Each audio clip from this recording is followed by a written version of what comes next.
नमस्कार दोस्तों। आज के क्लास में हम देखेंगे संविधान सभा की प्रमुख समितियां। ठीक है, यानी कि important committees of the constituent assembly.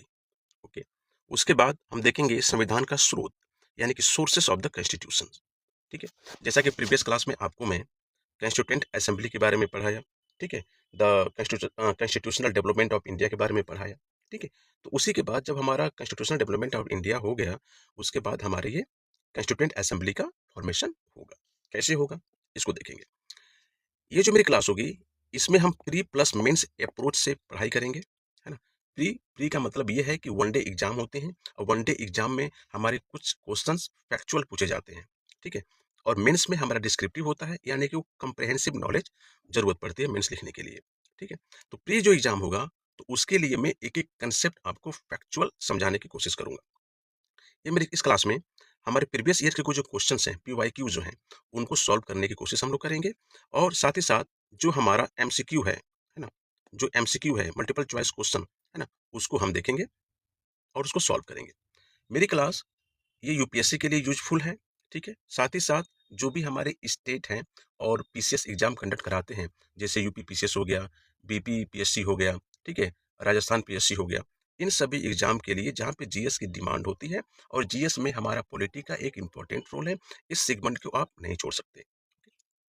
जितने भी ऑल वन डे एग्जाम्स होते हैं, जैसे लेखपाल हो गया, एचईओ हो गए, ठीक है, एसएससी के हो गए, इन सभी एग्जाम के लिए, है ना, ये मेरी क्लास बहुत यूजफुल होगी। और इसमें मैं आपको कैसे मेंस लिखना है इसको बताऊंगा। मैं अपने क्लास में पूरा कोशिश करता हूं कि इंग्लिश और हिंदी में अच्छे से समझाऊं, जिससे दोनों मीडियम के स्टूडेंट अच्छे से अपना कंसेप्ट समझ सकें और क्वेश्चन को सॉल्व कर सकें। ठीक है, तो चलिए हम देखते हैं important committee of the constituent assembly and source of constitution.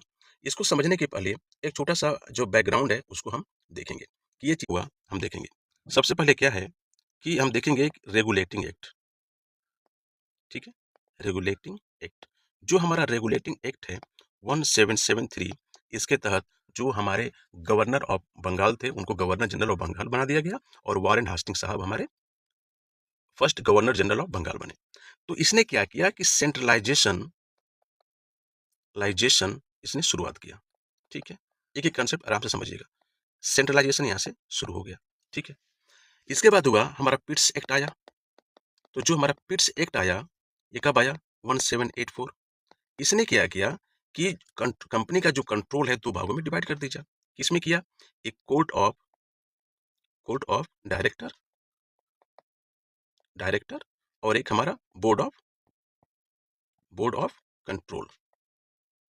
ठीक है, ओके। कोर्ट ऑफ डायरेक्टर जो है, यानी कि सी, ये देखेगा कमर्शियल कमर्शियल मैटर, और जो बी है ये देखेगा पॉलिटिकल अफेयर्स अफेयर्स। ठीक है, इसलिए मैं इसे फोकस कर रहा हूं एक एक चीजें कि ऑब्जेक्टिव में आपको क्वेश्चन मैच करने में यूजफुल होगा, इसलिए एक पॉइंट छोड़ नहीं रहा हूं मैं। ठीक है, फिर हम देखेंगे कि हमारे चार्टर एक्ट आते हैं। चार्टर एक्ट, और जो चार्टर एक्ट आता है, तीन चार्टर एक्ट आते हैं। एक 1813 आता है। ठीक है, फिर इसके 20 साल बाद 1833 आता है। ठीक है, और फिर 20 साल बाद 1853 आता है। ठीक है, 1813 में क्या हुआ था कि 1813 में यह कहा गया कि आप 1 लाख रुपए जो हैं, 1 लाख रुपए जो हैं, आप इंडिया में एडुकेशन पे खर्च करेंगे। और 10 साल बाद हमारी एक कमेटी बनती है 1823 में, है ना। तो ये तो प्रोविजन लेके आता है 1813, और 1823 में हमारी एक कमेटी बनती है और वो कहती है कि पैसा कैसे खर्च करना है, और पैसा अलॉट करते हैं इंडिया में। 1833 में हमारे क्या होते हैं कि first governor general of India बनते हैं। ठीक है, गवर्नर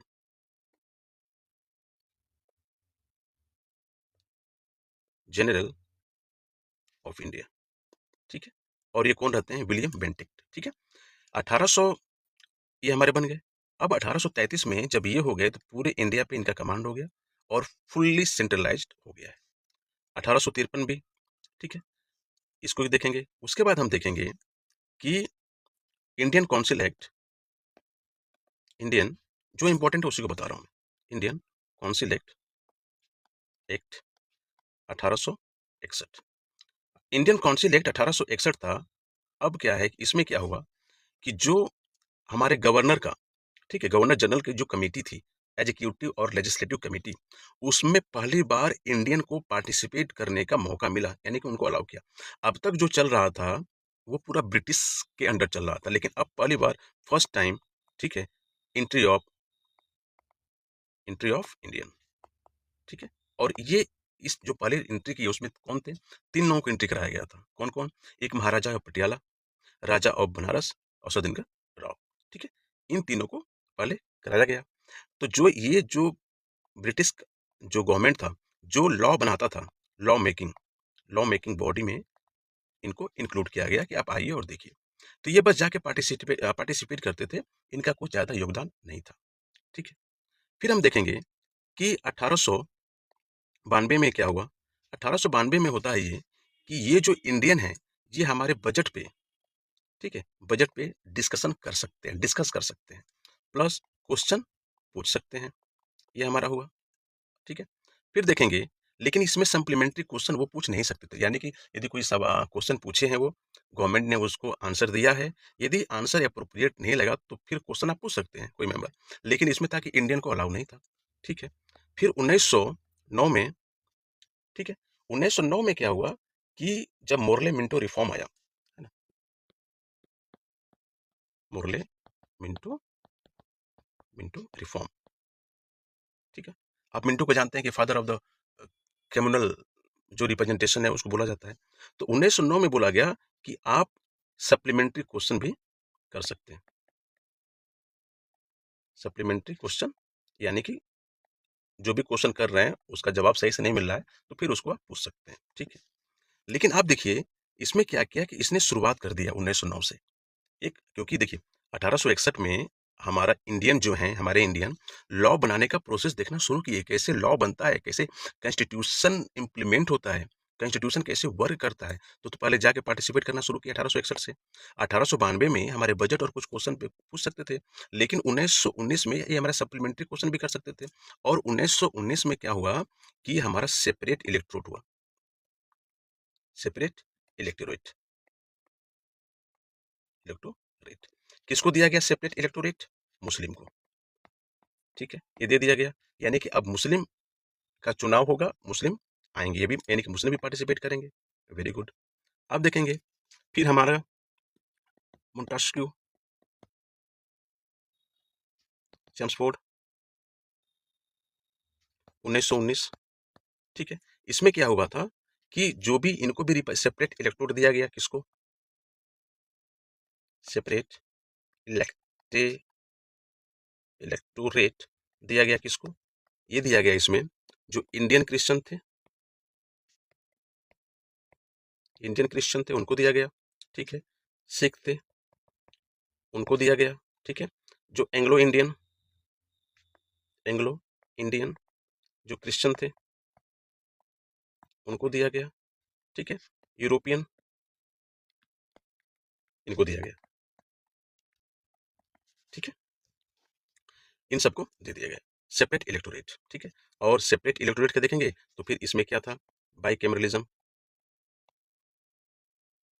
ठीक है, द्विसदनीय की बात, ठीक है, बाइकैमरल,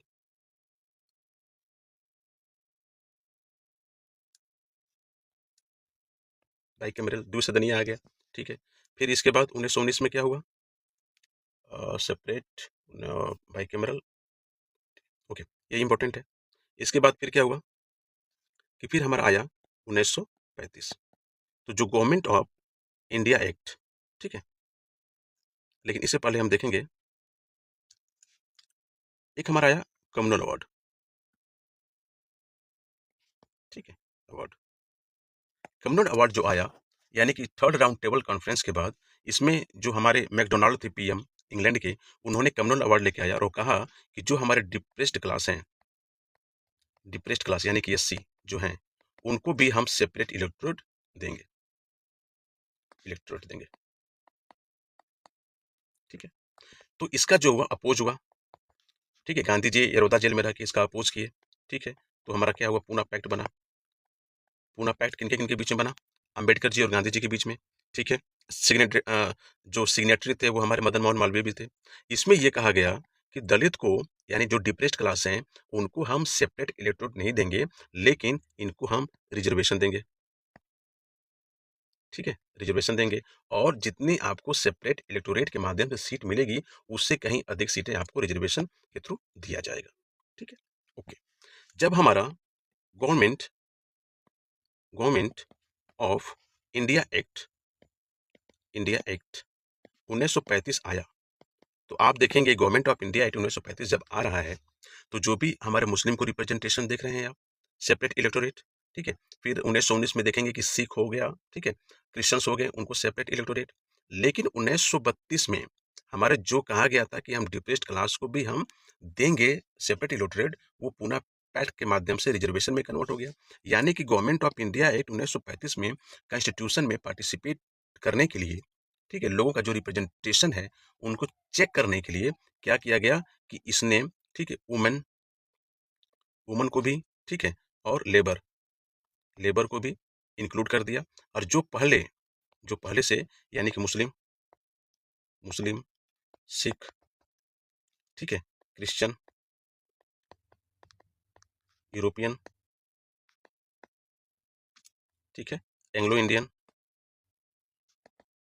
एंग्लो इंडियन, इन सबको जो है सेपरेट इलेक्टोरेट तो मिला,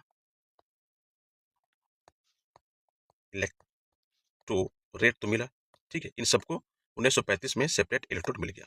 लेकिन यहीं पे जो प्लस कीजिए, जो हमारा डिप्रेस्ड क्लास था, जिसके लिए कॉमनवेल्थ अवार्ड में मैकडोनाल्ड ने कहा था कि इनको भी हम सेपरेट इलेक्टोरेट देंगे, लेकिन पूना पैक्ट के माध्यम से इनको रिजर्वेशन मिल गया, रिजर्वेशन मिल गया, ठीक है। और 1935 में इम्प्लीमेंट हो गया। और यहाँ पे सेपरेट इलेक्टोरेट, यानी कि एक मुस्लिम है तो मुस्लिम कैंडिडेट को ही चुनेगा। उसी प्रकार डिप्रेस्ड क्लास में था कि एससी है तो एससी को ही चुनेगा, लेकिन वो पूना पैक्ट में खत्म हो गया और उनको वहां पे जो सेपरेट इलेक्टोरेट के माध्यम से जो सीटें मिली होती, उससे कहीं अधिक सीटें रिजर्वेशन के माध्यम से दी गई और बाबा साहब एग्री हो गए थे। उसके बाद ये चीजें चली। अब यहाँ पे सेपरेट इलेक्टोरेट और यहाँ पे रिजर्वेशन और गवर्नमेंट ऑफ इंडिया एक्ट 1935 का इम्प्लीमेंटेशन। ठीक। अब देखिए, आप कहेंगे कि ये रिजर्वेशन तो अभी चल रहा है सर, लेकिन ये सेपरेट इलेक्टोरेट तो नहीं चल रहा है। सही कहा आपने। उसके बाद देखेंगे कि जब हमारा देश आजाद हो गया, ठीक है, उसके बाद 26 जनवरी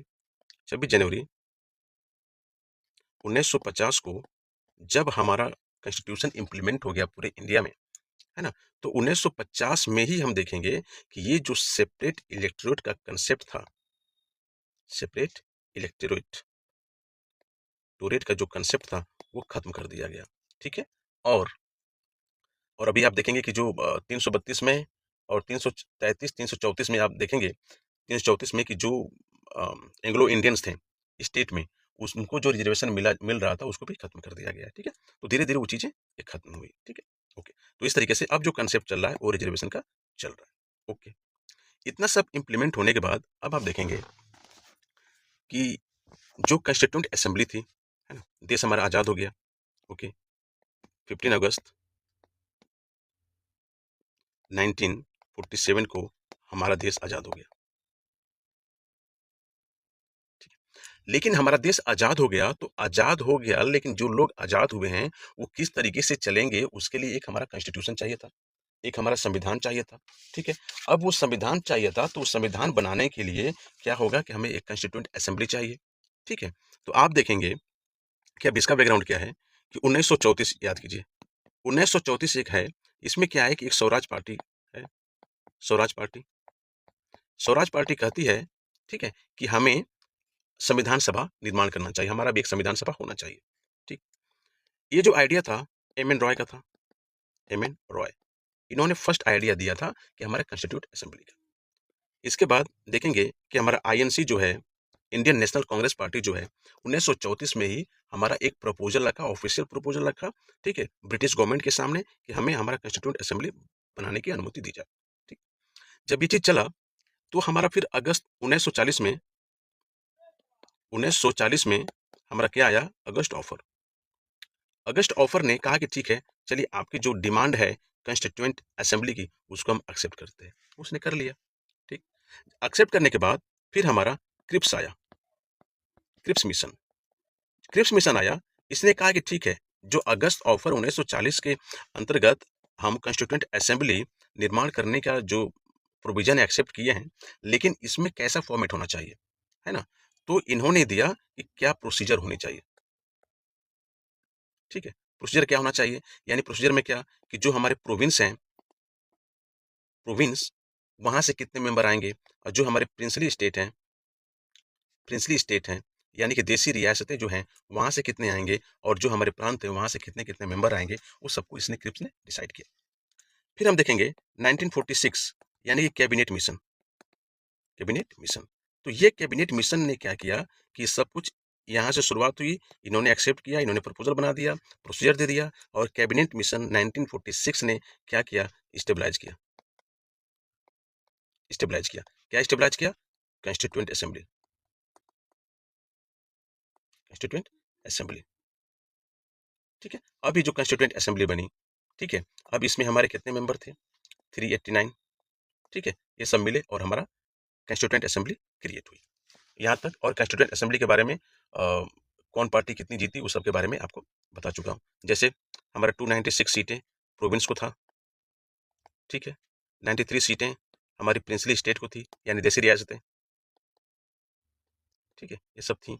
इसमें आप देखते हैं कि 208 सीटें हमारी आईएनसी इंडियन कांग्रेस पार्टी जीती, 73 सीटें हमारी मुस्लिम लीग जीती, ठीक है? और 15 सीटें हमारी और भी जो अदर पार्टियां थी वो जीती थी और सारे मेंबर पहुंच के कॉन्स्टिट्यूंट असेंबली में गए थे, ठीक है? ये था। अब देखिए हमारा कॉन्स्टिट्यूएंट असेंबली बन गई। कॉन्स्टिट्यूएंट असेंबली हमारा बन गई। जब हमारा कॉन्स्टिट्यूएंट असेंबली बन गई तो इसमें पूरे इंडिया के रिप्रेजेंटेटिव आ गए, यानी कि इसमें क्या आ गए? जो 11 प्रोविंस थे, 4 जो हमारा ये प्रोविंस जो हमारे गवर्नर के द्वारा थे और 4 प्रोविंस ये थे कि जो हमारे चीफ कमिश्नर के द्वारा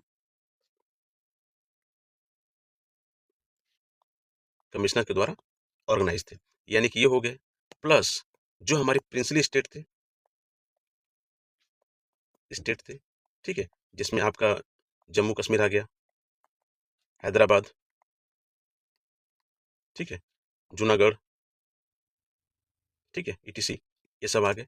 सब यानी कि पूरे इंडिया के रिप्रेजेंटेटिव यहाँ पे पहुंच गए और एक जो रिप्रेजेंटेटिव थे वो किसके बराबर थे? 10 लाख जनसंख्या पे पहुंच गए, ठीक? जैसा कि आपको पता है। जब ये पहुंच गए उसके बाद इन्होंने क्या किया कि ये हमारा जो कॉन्स्टिट्यूएंट असेंबली है उसने क्या किया? कमिटी बनाया। कौन बनाया कमिटी? ये, ठीक है? ये जो कॉन्स्टिट्यूएंट असेंबली है इसको जो मेंबर इसमें हैं उन्हीं मेंबरों से चुन के हमारा कमेटी बनी। अभी जो कमेटी बनी, है ना? तो ये कमेटी क्या करेगी? ये कमेटी जो है, ठीक है? ये कमेटी हमारे कानून बनाएगी, है ना? और कानून बनाएगी तो ये कमेटियां कितनी कमेटियां बनी, ठीक है? तो इसमें देखेंगे कि जो यूनियन कॉन्स्टिट्यूशन कमेटी बनी जवाहरलाल नेहरू के द्वारा, ठीक है? यूनियन कॉन्स्टिट्यूशन कमेटी बनी, लेकिन इसके हमारे चेयरमैन कौन थे? जवाहरलाल लाल नेहरू, ये साहब थे, ठीक है? इसी प्रकार आपको मैं जो इंग्लिश टेक्स्ट है उसको दिखाऊंगा। तो इसी तरीके से हमारी कमेटियां बनी, ओके? कमेटी बनी और ये हमारा शुरुआत हुआ, ठीक है? तो चलिए अब इसको हम देखते हैं, पहले हिंदी मीडियम में फिर हम इंग्लिश मीडियम में।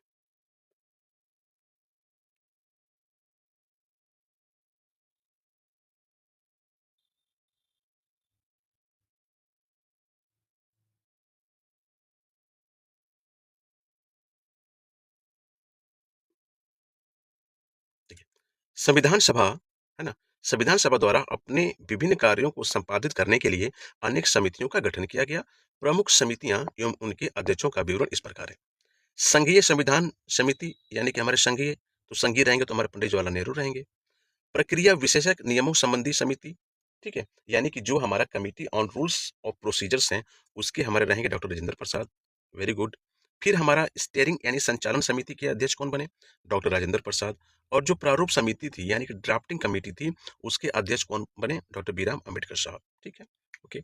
मौलिक अधिकारों यानी कि फंडामेंटल्स राइट्स अल्पसंख्यकों यानी कि जो माइनॉरिटीज और जनजातीय यानी कि एसटी शेड्यूल ट्राइब और अपवर्जित क्षेत्रों संबंधी संबंधी सलाहकार समिति के कौन बने? सरदार वल्लभ भाई पटेल।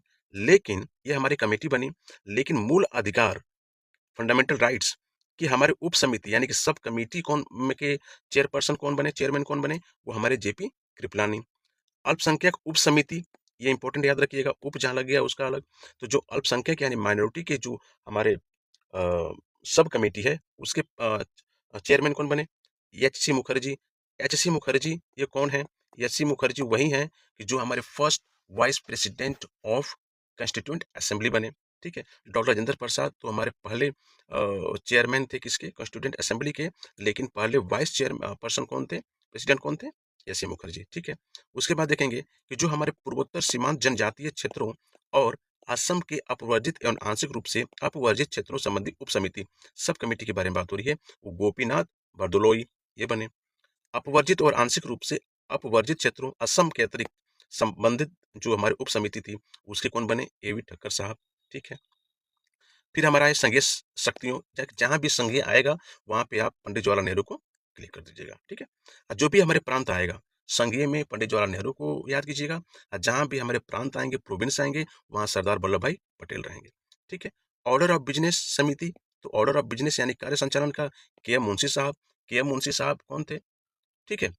ये हमारे कांग्रेस के लीडर थे, है ना। ओके। सदन हाउस समिति, ये हमारे सिद्धरामैया। राष्ट्रीय ध्वज संबंधी, देखिए जो राष्ट्रीय ध्वज संबंधी जो हमारे एक समिति बनी थी, तो दो बनी थी। एक सरदार वल्लभ भाई पटेल थे। ठीक है। और उसके बाद हमारा दोनों जो राष्ट्रीय ध्वज कमेटी बनी है वो बिफोर इंडिपेंडेंस हमारा बना है। फिर हमारा जो राष्ट्रीय ध्वज संबंधी तदर्थ एडॉक समिति जो बनी थी, तदर्थ वो बनी थी, उसके थे डॉक्टर राजेंद्र प्रसाद। ठीक है। संविधान सभा के कार्यकरण फंक्शन समिति समिति जेबी मौलांकर।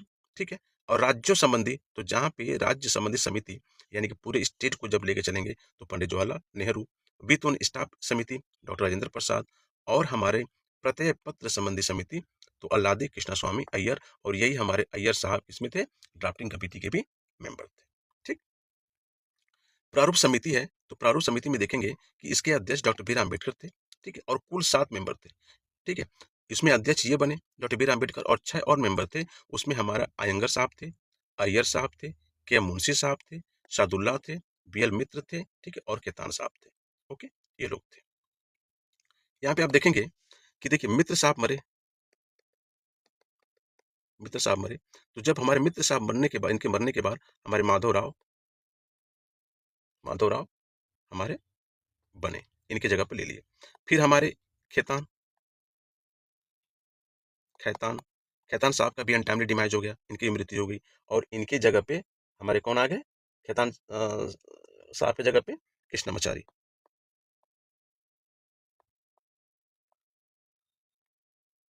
ठीक है। कौन से कृष्णमाचारी? टीटी कृष्णमाचारी। तो ये देखिएगा खैतान है, खैतान के मरने के बाद इनका जगह लिए थे कृष्णमाचारी। और हमारे मित्र साहब हैं, तो मित्र के मरने के बाद उनका जगह कौन लिए थे? माधवराव। ठीक है। ओके। ये चीजें हमारी हैं। अब देखिए क्वेश्चन करते हैं। अच्छा ठीक है। हाँ देखिए, बताया इसमें कि बी एल मित्र के स्थान पर माधवराव और डीपी खेतान की 1948 में मृत्यु हो जाने पर टीटी कृष्णमाचारी को इस समिति में शामिल किया गया। और जो तदर्थ झंडा समिति का गठन संविधान निर्माती परिषद इतना को किया गया, इसके अध्यक्ष डॉक्टर राजेंद्र प्रसाद थे। और अन्य में सदस्य में जो हमारे झंडा परिषद था उसमें हमारे डॉक्टर बी आर अम्बेडकर साहब भी थे, और सरोजिनी नायडू भी थी जो हमारे governor of Uttar Pradesh United provinces का बनी थी। और अब्दुल कलाम आजाद साहब थे, सी राजगोपालचारी थे। ठीक है। एजुकेशन मिनिस्टर भी बने ये। ठीक है। और के एम मुंशी। ठीक है। ओके। अब क्वेश्चन करते हैं। बेसिक कंसेप्ट आपको आ गया होगा। निम्नलिखित में संविधान सभा की संघ संविधान समिति का अध्यक्ष कौन था? ठीक है। जहां संघ के बारे में बात आएगी तो आपको क्या बताया था मैं? जवाहरलाल नेहरू। ठीक। ओके। यहाँ पे देखते हैं। ओके। बी आर अम्बेडकर क्या बने थे? जो प्रारूप समिति थी उसके अध्यक्ष बने थे, यानी कि ड्राफ्टिंग कमेटी के बने थे। जेपी कृपलानी कृपलानी क्या बने थे? ये भी बने थे सब कमेटी किसके? फंडामेंटल राइट्स के। जवाहरलाल नेहरू इसके ये बने थे। और अलादी कृष्ण स्वामी अय्यर। ठीक है। तो ये जो मेंबर अय्यर साहब थे, ये भी हमारे ड्राफ्टिंग कमेटी के मेंबर थे। ओके। सेकंड क्वेश्चन, संविधान सभा के प्रांतीय संविधान समिति जब यहाँ प्रांतीय आ गया, प्रोविंस आ गया, तो आपको बताया था कि यहाँ पे सरदार वल्लभ भाई पटेल को याद कीजिएगा। जहाँ प्रोविंस आ गया, प्रांतीय आ गया, सरदार वल्लभ भाई पटेल, ठीक है। डॉक्टर बी आर अम्बेडकर, ये हमारे प्रारूप समिति। डॉक्टर राजेंद्र प्रसाद, ये हमारे झंडा समिति के थे। पंडित जवाहरलाल नेहरू के बारे में बात करेंगे, ठीक है। तो पंडित जवाहरलाल नेहरू हमारे संघ के, ओके। ये देखेंगे भारतीय संविधान सभा की प्रारूप समिति के अध्यक्ष यानी ड्राफ्टिंग कमेटी के प्रेसिडेंट कौन थे? तो डॉक्टर बी आर अम्बेडकर साहब, ठीक है। फोर्थ वन, भारतीय संविधान सभा की प्रारूप समिति का अध्यक्ष, ठीक है, आपको पता है। फिफ्थ देखेंगे कि सूची वन का सूची सेकंड से मिलान कीजिए और नीचे दिए गए कूट में सही उत्तर का चयन कीजिए। मूल अधिकार, जो फंडामेंटल राइट्स के बारे में बात करेंगे, तो फंडामेंटल राइट्स कौन चलेंगे हम? मूल अधिकार, ठीक है, अध्यक्ष सरदार वल्लभ भाई पटेल। स्टेयरिंग हमारा कौन जाएंगे? संघ शक्ति, ये हमारे जवाहरलाल नेहरू, ठीक है। Drafting committee B R Ambedkar, ठीक है। और ठीक है, यहाँ से आप जो बचेंगे हो जाएंगे, यानी कि डी का वन ये पूरा था। चलिए, तो पूरा हो गया, ठीक है। संघ शक्ति, इसका टू, सी का टू, तो सी का टू, यानी ये भी नहीं होगा, ये भी नहीं होगा, दो बचे, ठीक है। उसके बाद मूल अधिकार फंडामेंटल राइट फोर, ए का फोर, ठीक है, तो ए का फोर होंगे। स्टेयरिंग कमेटी का यहाँ पे हमारा क्या रहना चाहिए? जो हमारे स्टेयरिंग कमेटी थी उसके डॉक्टर राजेंद्र प्रसाद होने चाहिए, लेकिन यहाँ पे नहीं है, तो क्वेश्चन गलत लग रहा है मुझे। अच्छा, ओके, हाँ, ये मिसप्रिंट, ठीक है। 6 देखिए, संविधान सभा द्वारा स्थापित मौलिक अधिकारों और अल्पसंख्यकों के हेतु सलाहकार समिति के अध्यक्ष कौन थे? यानी सब कमेटी कौन रहे होंगे? तो कौन रहे होंगे भैया? ये हमारे बी एन राव साहब ही होंगे, ठीक। नहीं, सॉरी, मौलिक अधिकारों और अल्पसंख्यकों के हेतु सलाहकार समिति के वो सरदार वल्लभ भाई पटेल, ठीक। नेक्स्ट क्वेश्चन देखेंगे आप। डॉक्टर बी आर अम्बेडकर की अध्यक्षता में संविधान सभा की प्रारूप समिति में कितने अन्य सदस्य थे? तो टोटल जो ड्राफ्टिंग कमेटी में सदस्य थे वो हमारे साथ थे, ठीक है। उसमें से एक डॉक्टर बी आर अम्बेडकर और 6 और थे, यानी कि 6। और ये 6 कौन थे? एक थे हमारे 6 में अय्यर, अय्यर, ठीक है। और दूसरे थे हमारे अयंगर, ठीक है। सैदुल्ला, ठीक है। सैदुल्ला के बाद फिर हमारे कौन थे? मित्तर, खेतान और मुंशी, ठीक है। 1, 2, 3, 4, 5, 6 और 7वां बी आर अम्बेडकर साहब, ठीक है, ओके। 8वां देखिए, निम्नलिखित में से कौन संविधान प्रारूप समिति के सदस्य थे? यानी कि ड्राफ्टिंग कमेटी के कौन सदस्य थे? ठीक है। जवाहरलाल नेहरू थे? पहले काटिए, नहीं। सरदार पटेल थे? नहीं थे। अय्यर थे? अय्यर थे, बिल्कुल। और हमारे अयंगर, गोपाल स्वामी अयंगर, ये पूरा नाम लिखिए, ठीक है। यानी 1 और 3 थे, तो 1 और 3 कहाँ है? ठीक, ओके, ठीक है। संविधान पांडुलेखन समिति का निम्न में से कौन सदस्य नहीं था? ठीक है। तो हमारे के एम मुंशी, जवाहरलाल नेहरू, ये नहीं थे। नहीं तो जो हमारी ड्राफ्टिंग कमेटी हुई थी, शाहदुल्ला भी थे, के एम मुंशी साहब भी थे, और अय्यर भी थे, अयंगर भी थे, ठीक है, खेतान भी थे, मित्र भी थे, ठीक है। जवाहरलाल नेहरू नहीं थे। संविधान सभा ने डॉक्टर बी आर अम्बेडकर की अध्यक्षता में प्रारूप समिति का गठन कब किया? ये कब किया था? यानी कि 15 अगस्त, इसको याद रखना, बता रहा हूँ मैं। 15 अगस्त 1947 को हमारा देश आज़ाद हुआ, ठीक है। जब आज़ाद हुआ और उस समय हमारी कॉन्स्टिट्यूंट असेंबली हमारी चल रही थी। क्यों? क्योंकि जो हमारा कैबिनेट मिशन था 1946 उसने ही कॉन्स्टिट्यूंट असेंबली को कॉन्स्टिट्यूट कर दिया था। तो जब 15 अगस्त को हमारा देश आज़ाद हुआ, तो इसके 14 दिन बाद हमारा कॉन्स्टिट्यूंट असेंबली, हमारा जो कॉन्स्टिट्यूंट असेंबली जो है वो ड्राफ्टिंग कमेटी का गठन किया, यानी कि जो हमारी संविधानीय सभा है, संविधान सभा ने प्रारूप समिति का गठन किया। तो यानी कि क्या हो जाएगा 14 दिन बाद, यानी कि 29 अगस्त को 1947 में, ठीक है। यानी कि ये, ठीक है। फिर देखेंगे संविधान निर्माती परिषद झंडा समिति के अध्यक्ष कौन थे? ठीक है। संविधान निर्माती तो हमारे डॉक्टर राजेंद्र प्रसाद, जिसको आपको पता है। और उस कमेटी में डॉक्टर बी आर अम्बेडकर साहब भी थे, ठीक है। सी राजगोपालचारी भी थे, है ना, ओके। लेकिन अध्यक्ष कौन थे? दिस वन,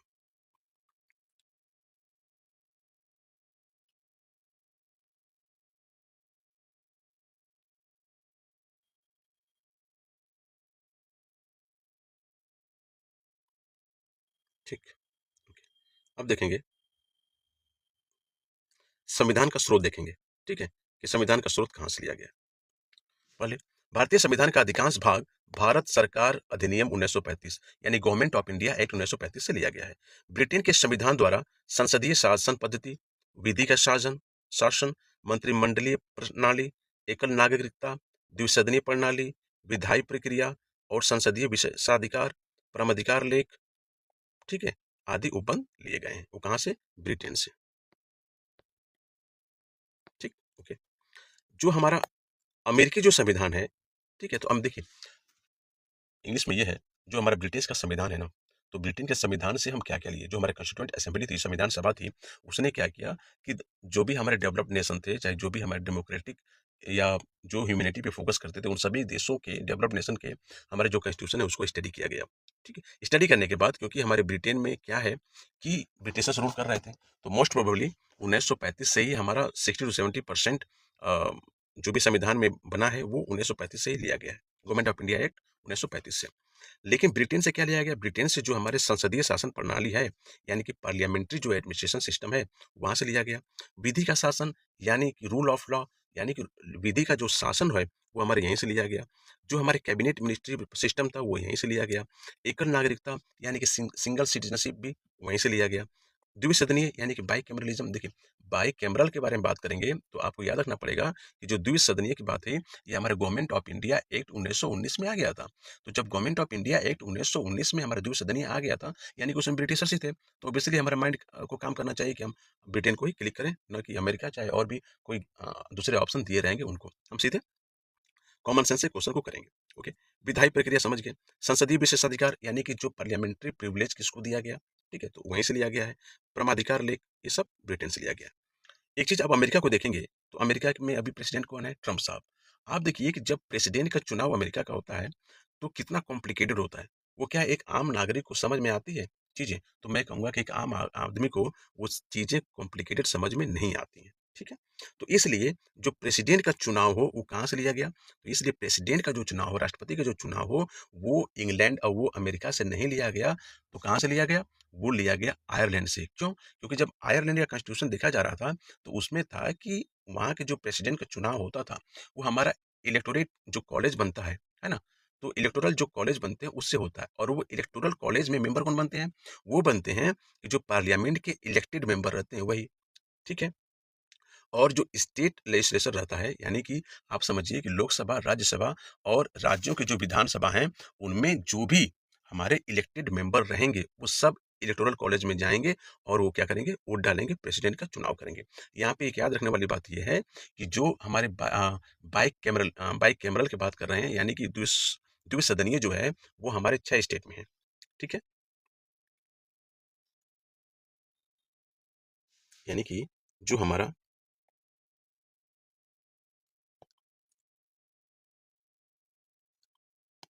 ठीक है? यानी कि जो बाइकैमरल है, यानी कि द्विसदनीय जो है, वो हमारा कहाँ है? 6 स्टेट में है। ठीक है? अभी इंडिया में कहाँ-कहाँ आप देखेंगे? आंध्र आंध्र आंध्र प्रदेश में भी हमारा विधानसभा और विधान परिषद है, प्लस तेलंगाना, ठीक है? आंध्र प्रदेश से अलग होकर तेलंगाना बना। उत्तर प्रदेश में भी हमारा है, प्लस बिहार में भी हमारा है, ठीक है?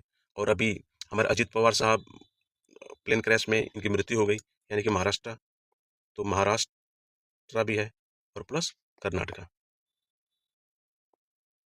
ठीक है? तो ये जो हमारे हैं आंध्र प्रदेश, तेलंगाना और ये 6, ये अभी चल रहे हैं। तो इस चीज़ें कहाँ से ली गई हैं? ये तो हमारा इंग्लैंड से लिया गया है, ठीक है? तो इसमें होते हैं हमारा लेजिस्लेटिव असेंबली, ठीक है? ठीक है, ओके। अब देखिए, तो आपको समझा दिया मैं। तो जो अमेरिका संविधान है, तो इसमें देखिए क्या है, उद्देशिका का विचार, यानी कि जो हमारा प्रियम्बल का जो कंसेप्ट है, जिसको पंडित जवाहरलाल नेहरू ने ऑब्जेक्टिव रेज़ोल्यूशन लेके आए थे, है ना? तो उद्देशिका जो ऑब्जेक्टिव रेज़ोल्यूशन था उनका, उसी को उद्देशिका बोलते हैं, प्रियम्बल। लेकिन आप देखेंगे, यहाँ पे जो उद्देशिका का विचार है, वो तो अमेरिका से लिया गया है, लेकिन उसका उद्देशिका का क्या लैंग्वेज होना चाहिए, क्या भाषा होना चाहिए, वो ऑस्ट्रेलिया से लिया गया है। तो ठीक है, आप देखेंगे अमेरिका से क्या लिया गया? उद्देशिका का विचार, न्यायिक पुनर्विलोकन, ठीक है? न्यायपालिका की स्वतंत्रता, मूल अधिकार, फंडामेंटल राइट्स, उपराष्ट्रपति का पद, राष्ट्रपति पर महाभियोग, उच्चतम न्यायालय तथा उच्च न्यायालय के न्यायाधीशों को हटाने जाने के उपबंध ग्रहण किए गए हैं। ठीक है। वहीं पे हमारे जो आयरलैंड है, तो आयरलैंड से क्या लिया गया है कि हमारा डीपीएसपी यानी कि नीति निदेशक तत्व, राष्ट्रपति की निर्वाचन पद्धति, जैसा कि मैंने आपको बताया, राज्यसभा में कुछ सदस्यों का नामांकन सम्मिलित किए गए हैं। अब जो कनाडा है, कनाडा हमारा फेडरेशन पे जोर देता है, स्ट्रॉन्ग फेडरेशन, ठीक है, स्ट्रॉन्ग सेंटर। तो कनाडा के संविधान से सशक्त केंद्र के साथ संघीय व्यवस्था, केंद्र द्वारा राज्यपालों की नियुक्ति, उच्चतम न्यायालयों का परामर्श न्याय नियंत्रण, ठीक है, प्रेसिडेंट ले सकते हैं, वन थ्री आर्टिकल 123 123 के अंतर्गत, ओके। अवशिष्ट शक्तियों का केंद्र में निहित होना आदि ग्रहण की गई है। संसद के दोनों सदनों की संयुक्त बैठक जो ज्वाइंट सीटिंग है, वो भी जो ज्वाइंट सीटिंग है, संयुक्त बैठक, वो हमारा ऑस्ट्रेलिया से लिया गया है, ठीक है। तो मैं क्या बता रहा हूँ, ओके ठीक है, यहाँ शुरू करेंगे। तो जो ज्वाइंट सीटिंग है, दोनों सदनों की जो संयुक्त बैठक है, वो ऑस्ट्रेलिया से लिया गया। उद्देशिका की जो भाषा, प्रियम्बल की जो लैंग्वेज है, जो हम आपको बता रहे थे, वो हमारा ऑस्ट्रेलिया से लिया गया है। ट्रेड, व्यापार वाणिज्य, जो हमारे ट्रेड कमर्शियल है, वो भी ऑस्ट्रेलिया से लिया गया है, ठीक है। और जो कॉन्करेंट लिस्ट यानी कि समवर्ती सूची जो है, उसकी व्यवस्था भी ऑस्ट्रेलिया के संविधान से लिया गया है, ठीक है। अब जापान देखेंगे। जो जापान है ना, वो जापान क्या करेगा, यानी कि देखिए, इसमें प्रोसीजर स्टेबलाइज बाय लॉ, है ना, यानी कि विधि द्वारा स्थापित प्रक्रिया जापान से लिया गया। और दक्षिण अफ्रीका से क्या लिया गया है, यानी संविधान में संविधान संशोधन की व्याख्या तथा राज्यसभा के सदस्यों का निर्वाचन ग्रहण किया गया है, ठीक है। मूल कर्तव्य तथा प्रस्तावना में सामाजिक न्याय के जो बारे में बात करेंगे, जस्टिस, वो कहाँ से लिया गया है, सोशल, इकोनॉमिक एंड पॉलिटिकल, वो हमारा कहीं ना कहीं जस्टिस की बात होगी तो कहाँ से लिया जाएगा, सोवियत संघ यानी कि यूएसए से लिया गया। और जो फ्रांस से हम क्या लेंगे, फ्रांस से हम लेंगे लिबर्टी, ठीक है, इक्वलिटी, फ्रेटर्निटी, ठीक, वो फ्रांस से। और जर्मनी से जो आपातकालीन शक्तियां होती है ना, ठीक है, और आपातकाल के दौरान मूल अधिकारों का निलंबन की व्यवस्था ली गई है, ओके। क्वेश्चन देखेंगे। भारत के संविधान में उद्देशिका का विचार लिया गया। उद्देशिका का विचार कहाँ से लिया गया है, प्रियम्बल का, प्रियम्बल का कंसेप्ट कहाँ से लिया गया है, वो हमारा होगा यूएसए से, ठीक। और यही पूछ देगा क्वेश्चन कि लैंग्वेज यानी कि उद्देशिका का भाषा का कंसेप्ट कहाँ से लिया गया, तो हो जाएगा ऑस्ट्रेलिया से, ठीक है। इसको इंग्लिश में कराऊंगा तो और आपको समझ में आएगा। भारतीय राजनीतिक व्यवस्था में इनमें से कौन सर्वोच्च है, भैया, राजनीतिक पॉलिटिकल अफेयर में हम देखेंगे कि हमारा जो कॉन्स्टिट्यूशन है ना, वो सबसे ऊपर है, ठीक है। थर्ड वन, भारत में न्यायिक पुनरीक्षण यानी कि जुडिशियल रिव्यू के बारे में बात हो रही है। और ये जो हमारे जुडिशियल रिव्यू है, वो कहाँ से लिया गया है, वो हमारा यूएसए से लिया गया है, संयुक्त राज्य अमेरिका से, ठीक है। नेक्स्ट क्वेश्चन, न्यायिक पूर्ण, वही सेम क्वेश्चन जुडिशियल रिव्यू का, तो हमारा यूएसए से, अरे सॉरी, यूएसए से लिया गया है क्योंकि पेपर दोनों में है, भारत और यूएसए दोनों में है, ठीक है। यदि हाई कोर्ट में कुछ मामला हो जाता है, कोई को आदेश देता है हाई कोर्ट, उसको आप जाके सुप्रीम कोर्ट में चैलेंज कर सकते हैं, ठीक है, यानी कि रिव्यू आप करा सकते हैं, ठीक।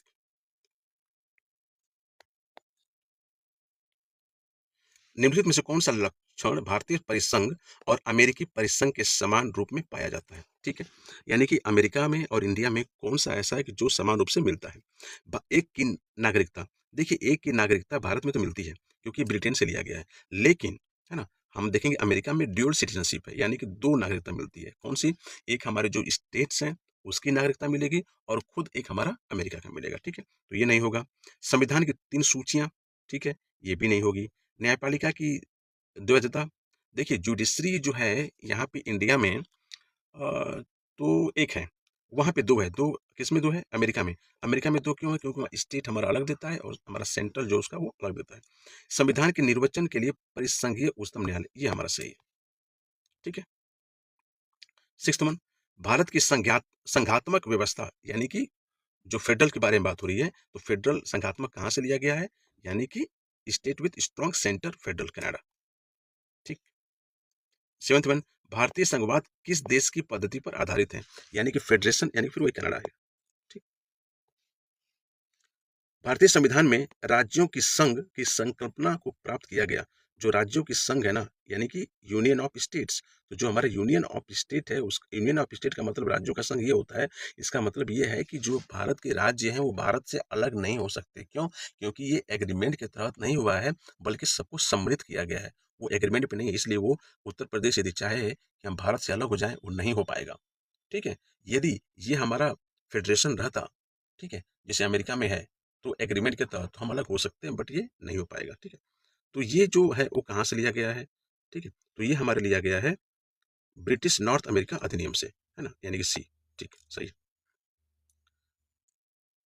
भारत के संविधान में सम्मिलित समवर्ती सूची यानी कॉन्करेंट लिस्ट किस देश की देन है ना? तो ये हमारा कॉन्करेंट लिस्ट ये कहीं ना कहीं हमारा ऑस्ट्रेलिया की देन है। ठीक है, आगे देखेंगे। भारत में कॉन्करेंट की सूची की संकल्पना, ये आपको पता है, ऑस्ट्रेलिया। ओके, 11th में देखेंगे आप कि भारत में संविधान निर्माताओं ने 7वीं अनुसूची, है ना, में वर्णित कॉन्करेंट यानी समवर्ती सूची की अवधारणा को ग्रहण किया था। ठीक है, अभी देखेंगे कि हमारे 12 अनुसूची हैं, है ना? तो 12 अनुसूची में जो 7 है जिसमें हमारे यूनियन का, स्टेट का और कंकरेंट के बारे में बात होती है। ठीक है, तो वो हमारे कहाँ से लिया गया है? ऑस्ट्रेलिया से। भारत के संविधान में समवर्ती सूची की अवधारणा, ऑस्ट्रेलिया। भारतीय संविधान में राज्य के नीति निर्देशक तत्वों यानी कि डीपीएसपी, इंग्लिश में DPSP, directive principle of state policy, ये कहाँ से लिया गया है? आयरलैंड से। और आयरलैंड से और क्या लिया गया है कि प्रेसिडेंट्स का इलेक्शन कैसा हो और nomination of member in Rajya Sabha. ठीक है, ठीक है। नेक्स्ट देखेंगे कि भारतीय संविधान में अन्य देशों के संविधानों से कुछ विशिष्टताओं को लिया गया किस देश का राज्य के नीति निर्देशक तत्व, तो आपको पता है डीपीएसपी आयरलैंड से। ठीक है, इसके बाद देखेंगे कि राज्य सरकार के गठन में प्रतिभा, अनुभव, सेवा को प्रतिनिधित्व देने में भारतीय संविधान निर्माता निम्नलिखित उदाहरण से प्रभावित हुए थे। वो कौन था हमारा? ठीक है, यानी कि जो हमारा राज्यसभा की बात हो रही है, तो उसमें जो हमारे टैलेंटेड हैं, जिनके पास एक्सपीरियंस है, वो उसमें पार्टिसिपेट करेंगे, तो वो हमारा कहीं न कहीं कहाँ से? आयरिश यानी कि आयरलैंड से लिया गया है। ओके, नेक्स्ट क्वेश्चन देखेंगे, मैच करना है। मूल अधिकार, तो मूल अधिकार फंडामेंटल राइट्स वो कहाँ गया? यूएसए से। शासन की संसदीय प्रणाली, ये हमारा यूके से। आपातकाल, जो आपात उपबंध है यानी इमरजेंसी प्रोविजंस है, तो हमारे जर्मनी से। ठीक है, और राजनीति के निदेशक तत्व यानी डीपीएसपी वो हमारा आयरलैंड से। ठीक है, कनाडा इसमें नहीं होगा। मैच कर लीजिएगा, यानी कि एक 2-1-4-3, 2-1-4-3, 2-1-4-3 सी। ठीक है, ये हो गया।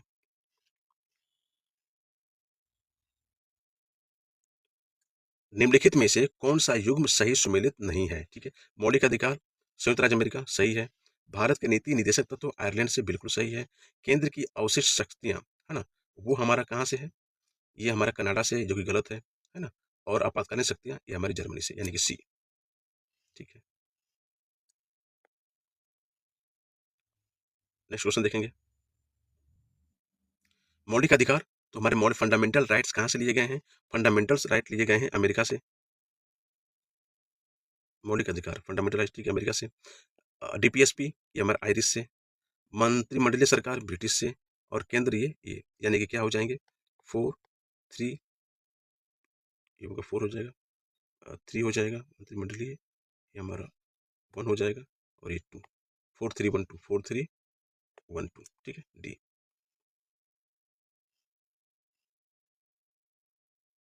नेक्स्ट क्वेश्चन, भारतीय संविधान में मौलिक कर्तव्यों का, ठीक है, विचार लिया गया, तो जो हमारा फंडामेंटल ड्यूटीज है वो कहाँ से लिया गया है? कहीं ना कहीं रूस से लिया गया है। ठीक, भारत का संविधान सबसे अधिक लंबा हो गया है। मौलिक अधिकारों का अध्याय अमेरिकन संविधान के मॉडल से लिया गया है। ठीक है, ये तो कथन बिल्कुल सही है कि हमारा इंडियन कॉन्स्टिट्यूशन हमारा लंबा है। और लेकिन इसमें कारण यह है कि जो हमारे मौलिक अधिकार का उपाय अमेरिकन संविधान से भी लिया गया, ये दोनों के दोनों सही हैं। और जो जब दोनों सही हैं तो जो हमारा मौलिक अधिकार है वो ज़्यादा बड़ा है, फंडामेंटल राइट। ठीक है, राइट टू इक्वलिटी, ठीक है, आर्टिकल 14। ठीक है, फिर आप देखेंगे कि राइट टू फ्रीडम, है ना, फिर अगेंस्ट एक्सप्लॉइटेशन, ये सब चीज़ें हमारी हैं, यानी कि दोनों सही है। और एक्सप्लेनेशन भी दोनों हमारे सही हैं, ये भी सही है, ये भी सही है। लेकिन सिर्फ मौलिक अधिकार का अध्याय अमेरिकन संविधान के मॉडल से लिया गया है, इससे इसका मतलब ये नहीं है कि वो सही व्याख्या करता है। ठीक है, यानी कि ये होगा बी। भारतीय संविधान में सन्निहित मूल अधिकारों की अवधारणा किस देश के संविधान से ग्रहण की गई है? मूल अधिकारों, फंडामेंटल ड्यूटीज, फंडामेंटल ड्यूटीज कहाँ से ली गई है? रूस से। ठीक, ये तो आपके ऑब्जेक्टिव क्वेश्चन थे। अब यदि क्वेश्चन पूछ दिया आपका, ठीक है, कि भारतीय संविधान के निर्माण में विभिन्न समितियों और दुनिया भर के संवैधानिक स्रोतों का बहुत बड़ा योगदान है, यहाँ इसका संक्षिप्त विवरण दिया गया। यदि क्वेश्चन कर दे कि संविधान सभा की प्रमुख समितियां हैं, इनके बारे में आप लिखिए, तो जब संविधान सभा की प्रमुख समितियां समितियां हैं, जब उसमें क्वेश्चन पूछ देगा, तो आप क्या लिखेंगे? आपको एक इंट्रोडक्शन लिखना पड़ेगा कि जो हमारा कंस्टिट्यूएंट असेंबली था, उसके बनने में एक लॉन्ग प्रोसेस था, एक लगा। उस प्रोसेस में हमारे क्रिप्स मिशन था, हमारे अगस्त ऑफर पहले तो 1936 का करेंगे कि हमारे स्वराज पार्टी थे, उसका डिमांड था, एम एन रॉय का आइडिया था, इंडियन नेशनल कांग्रेस पार्टी ने उसका प्रपोजल 1936 में रखा। ठीक है, 1936 में फैजपुर में हमारा इसका डिक्लेरेशन हुआ, इसको बताता है। 1938 में हमारे मोतीलाल नेहरू ने भी ड्राफ्ट रखा था। ठीक है, लेकिन 1940 में हमारे अगस्त ऑफर ने उसको एक्सेप्ट किया। फिर क्रिप्स मिशन ने उसका बताया किस तरीके से आप तैयार करेंगे, कौन कौन से मेंबर रहेंगे। फिर कैबिनेट मिशन ने कॉन्स्टिट्यूंट असेंबली बनाया। फिर कॉन्स्टिट्यूंट असेंबली ने, जिसके प्रथम प्रेसिडेंट डॉक्टर राजेंद्र प्रसाद थे, है ना, वाइस प्रेसिडेंट हमारे एस सी मुखर्जी साहब थे, है ना, फिर फ्रैंक एंथनी हमारे हमारे नॉमिनेटेड वाइस चेयरपर्सन थे। तो ये सब चीज़ें आपके दिमाग में रहनी चाहिए। तो वहाँ से आप करेंगे कि ये जो कॉन्स्टिट्यूंट असेंबली बना, वो हमारी कमेटी बनाई। कमेटी किस लिए बनाई? कमेटियाँ ये कि सबसे पहले आप याद रखेंगे ड्राफ्टिंग कमेटी, यानी कि यही सबसे मूल मंत्र है। तो ड्राफ्टिंग कमेटी के बारे में आप लिखेंगे कि ड्राफ्टिंग कमेटी में ऐसे हेडिंग देखें कि ड्राफ्टिंग कमेटी बनी, तो ड्राफ्टिंग कमेटी में 7 मेंबर थे। ठीक है, 7 मेंबर थे, उसमें doctor B Rao Ambedkar ji chairman थे, और 6 और मेंबर थे, जैसे हमारे अय्यर थे, अयंगर थे, सैदुल्ला थे। ठीक है, खेतान साहब थे, मित्तर साहब थे। ठीक है, बी एन राव थे। उसमें भी आप मेंशन कर सकते हैं, जिस टाइम और स्पेस है आपके पास, तो कि खेतान जी के मरने के बाद हमारे कृष्णामाचारी आए। ठीक है, और मित्तर साहब के मरने के बाद माधवराव आए। तो इस तरह से मेंशन कर सकते हैं। उसके बाद संघ शक्ति और संघ संविधान समिति, तो यूनियन पावर के बारे में बात करेंगे। तो इसको कौन लेकर चला था? इन समिति के अध्यक्ष जवाहरलाल नेहरू थे। फिर हमारा प्रोविंसेस के यानी कि प्रांतीय संविधान के बारे में बात करेंगे, तो इसके हमारे कौन थे कमेटी के अध्यक्ष? सरदार वल्लभ भाई पटेल थे। फिर उसमें जो सब कमेटियां बनी, फंडामेंटल राइट्स की जो सब कमेटी बनी, ठीक है, यानी कि मूल अधिकारों के सब कमेटी बनी थी, तो उसके हमारे जेपी कृपलानी साहब, उनको भी आप याद कर सकते हैं। संचालन समिति के अध्यक्ष डॉक्टर राजेंद्र प्रसाद। ठीक है, और मौलिक अधिकार अल्पसंख्यक परामर्श समिति के ये हमारे सरदार वल्लभ भाई पटेल। इस तरीके से आप, यदि क्वेश्चन इस पे आ जाए कमेटी पे, तो आप लिखेंगे। और इंट्रोडक्शन आप जैसा बताया वैसे लिखेंगे, ये आपकी पूरी बॉडी पार्ट बन जाएगी। और कंक्लूजन में लिखेंगे कि the committee form by the constituent assembly played a very important role. ठीक है, क्या करने के लिए कि इन्होंने पूरा सबको, स्टेट, प्रोविंस, ठीक है, और कैसे हमारा देश चलेगा, सबको इंक्लूड करने का कमेटियां ने काम किया। ठीक है, उसे कंक्लूड करेंगे। यदि फिर सेकंड क्वेश्चन यदि मान लीजिए पूछ देगा कि संविधान के प्रमुख सोर्स क्या है, स्रोत क्या है, कि संविधान जब बना तो उसके कहाँ कहाँ से, किस किस देश के कॉन्स्टिट्यूशन से उसको अडॉप्ट किया गया है। ठीक है, तो वहां पे आप लिखेंगे कि भारत का संविधान उधार का थैला कहलाने के बावजूद एक अनूठा दस्तावेज है। बिल्कुल, क्योंकि आप क्या है कि हम बोरो किए हैं, कहाँ से? ब्रिटेन से, है ना, कहाँ से? अमेरिका से, कहाँ से? फ्रांस से, कनाडा से, जर्मनी से, आयरलैंड से, ऑस्ट्रेलिया से, इस सभी जगह से हम कुछ ना कुछ लेके आए हैं और उसको बनाए हैं। लेकिन वो सारे कंसेप्ट अलग अलग जगह थे, और वहाँ का जो बेस्ट एलिमेंट था कॉन्स्टिट्यूशन का, उन सारे बेस्ट एलिमेंट को लेके आके हम इंडियन कॉन्स्टिट्यूशन में इनुमरेट किए हैं, लिखे हैं उसमें। ठीक है, क्योंकि इसमें विदेशी प्रावधानों का भारतीय जरूरतों के हिसाब से ढाला गया है। जिस तरीके से इंडियन जो हमारे सोशोलॉजिस्ट हैं, उन्होंने कहा कि इंडिया को समझने के लिए हम जो वेस्टर्नाइजेशन के थिंकर हैं, उनके अप्रोच को इम्प्लीमेंट ना करें, बल्कि उनके अप्रोच को, जो वेस्टर्नाइजेशन के जो थिंकर्स हैं, उनके अप्रोच को इंडिया के कंस्ट्रक्चुअल, जो हमारा क्या इंडिया के संदर्भ है, उसके माध्यम में समझना चाहिए। तो उसी तरह भारतीय का संविधान जो है, वहाँ का जो थॉट है, इंडिया के कंसेप्ट में इम्प्लीमेंट करने का कोशिश किया गया। ठीक है, यानी कि आप देखेंगे सबसे पहले कि गवर्नमेंट ऑफ इंडिया एक्ट 1935, इसमें 60 to 70% हमारा ढांचा है इंडियन कॉन्स्टिट्यूशन का, वो यहीं से लिया गया है। और 1935 के बारे में आपको तो विद्वत पढ़ाया हूँ मैं, आपको पता होगा। फिर आप ब्रिटेन ब्रिटेन से हमारा क्या क्या लिया गया? संसदीय शासन प्रणाली ली गई, कानून बनाने की प्रक्रिया ली गई, एकल नागरिकता ली गई। अमेरिका से क्या लिया गया? फंडामेंटल राइट लिया गया। न्यायपालिका की स्वतंत्रता और राष्ट्रपति पर महाभियोग, इम्पीचमेंट की बात जो चल रही है, वो यहाँ से लिया गया है। आयरलैंड से हमारा डीपीएसपी यानी कि राज्य के नीति निदेशक तत्व जो है, वहाँ से लिया गया है। और राष्ट्रपति का निर्वाचन पद्धति, ये इंपॉर्टेंट, जो कि आपको अच्छे से समझाया था मैं, यहाँ से लिया गया है। कनाडा में देखेंगे कि एक सशक्त केंद्र के साथ संघीय व्यवस्था और अवशिष्ट शक्तियाँ, जो रेजिड्यूरी पावर्स हैं, वो हमारे कनाडा में, कनाडा से लिया गया है। कॉन्करेंट लिस्ट देखेंगे समवर्ती, वो हमारे ऑस्ट्रेलिया से लिया गया है। और ज्वाइंट सिटिंग यानी दोनों सदनों की जो संयुक्त बैठक है, ये भी हमारे ऑस्ट्रेलिया से लिया गया है। इसमें हमारे ट्रेड एंड कॉमर्स भी हमारे ऑस्ट्रेलिया से लिया गया है। दक्षिण अफ्रीका से देखेंगे कि दक्षिण अफ्रीका से हमारा कॉन्स्टिट्यूशन को कैसे संशोधन किया जाएगा, अमेंडमेंट कैसे होगा, वो हमारा दक्षिण अफ्रीका से लिया गया है। यूएसएसआर से देखेंगे कि फंडामेंटल ड्यूटीज क्या हैं, वो लिए गए। आप देखिए फंडामेंटल ड्यूटीज क्या हैं, उसमें थोड़ा सा मेंशन कर सकते हैं कि जो फंडामेंटल ड्यूटीज है, आर्टिकल 51 में हमें ऐड किए गए हैं। ठीक है, और आर्टिकल 51 क्या है? ये हमारा है promotion of international international peace peace and harmony, यानी कि अंतर्राष्ट्रीय शांति और सिक्योरिटी बढ़ाने के लिए आर्टिकल 51 में प्रमोट किया गया है कि ऐसा कुछ कानून बनाएंगे तो सारे स्टेट को मानने पड़ेंगे। उसी में हमारा 51 कॉन्स्टिट्यूशनल हमारा अमेंड हुआ था। ये हमारा किसके द्वारा हुआ था? हमारा 42nd कॉन्स्टिट्यूशनल अमेंडमेंट एक्ट 1976 के थ्रू हुआ था। और ये किसका रिकमेंडेशन था? हमारा जो स्वर्ण सिंह कमेटी थी, ठीक है, सोन सिंह कमेटी, इनके द्वारा हमारा ये अमेंडमेंट हुआ था। और सोन सिंह कमेटी में कितने मेंबर थे? टोटल 12 मेंबर थे, है ना। और जो फंडामेंटल ड्यूटीज हमारा 51A में है, तो शुरुआती में हमारे कितने थे, है ना, हमारे 10 हमारा फंडामेंटल ड्यूटीज थे। लेकिन फिर हम देखेंगे कि 86 कॉन्स्टिट्यूशनल अमेंडमेंट एक्ट 2002 में 2002 में हमारा क्या हुआ कि एक और जोड़ा गया, तो अब हमारे 11 हो गए। और 11 जोड़ा गया तो उसमें क्या जोड़ा गया था कि 6 से 14 साल के बच्चे हैं, उनके एजुकेशन की जिम्मेदारी उनके माता पिता पर भी और गार्जियन पे भी जाती है, ठीक है। तो इस तरीके से आप इसको मेंशन कर लेंगे। और जो फंडामेंटल ड्यूटीज है उसका ओवर भी इस तरीके से मैंने समझा दिया। निष्कर्ष, यानी कि जो हमारा कहाँ से लिया गया है, तो उसका निष्कर्ष, इन समितियों का स्रोतों के मेल से ही भारत को विश्व का सबसे बड़ा और विस्तृत लिखित संविधान मिला, ठीक है। यानी कि वर्ल्ड का लॉन्गेस्ट रिटेन कॉन्स्टिट्यूशन किसके पास है? वो इंडिया के पास है, ठीक है। क्यों है? क्योंकि जब हर चीज, जो अच्छी अच्छी चीजें विदेश में हैं, उन सबको आइडिया को लेके हम अपने कॉन्स्टिट्यूशन में इंप्लीमेंट कर रहे हैं, तो हमारा ऑब्वियसली बड़ा होगा, ठीक है। तो इस तरीके से आप इसको कर ले जाएंगे, ठीक है। अब चलिए हम देखते हैं इसको इंग्लिश मीडियम में। आई होप आपको अच्छे से समझ में आ रहा होगा, ठीक है। यहाँ पे हिंदी मीडियम वाले जो इंग्लिश में क्लास नहीं करना चाहेंगे, वो यहाँ पे स्किप कर सकते हैं। और इंग्लिश मीडियम वाले हिंदी में समझ गए होंगे, तो अब आइए इंग्लिश में अपने आप को और अच्छे से एक्सप्लेन करते हैं, समझाते हैं, ठीक है। इंग्लिश और हिंदी मीडियम दोनों बच्चों को अच्छे से इस कंसेप्ट समझना चाहिए, बाइलिंगुअल होना चाहिए, ठीक है। कभी कभी क्वेश्चन क्या होता है कि हिंदी मीडियम वालों को हिंदी में टफ वर्ड देते हैं जिससे समझ में नहीं आता है, तो इंग्लिश की सहायता से उसको सॉल्व कर सकते हैं। और इंग्लिश मीडियम को यदि कुछ कंसेप्ट इंग्लिश में समझ में नहीं आ रहा है सॉल्व करते समय, तो हिंदी में पढ़ लीजिए, तो आपको समझ में आ जाएगा। इसलिए जब आप you are going for the preparation, जो सिविल सर्विसेज प्रिपरेशन के लिए जा रहे हैं, या कोई भी वनडे एग्जाम क्लियर करने जा रहे हैं, तो आपको दोनों लैंग्वेज का इस समय आना बहुत जरूरी है, क्योंकि कुछ भी चीजें आजकल इंग्लिश में हो रही है, ओके। एनीवे देखते हैं the important committee of the constituent assembly. जो हमारी इंपॉर्टेंट कमेटी है क्या कंस्टिट्यूएंट असेंबली का, वो क्या है? यानी कि जो हमारा कंस्टिट्यूएंट असेंबली बना, तो कंस्टिट्यूएंट असेंबली ने ही हमारा एक कमेटी बनाया, ठीक है। यानी कि जो हमारा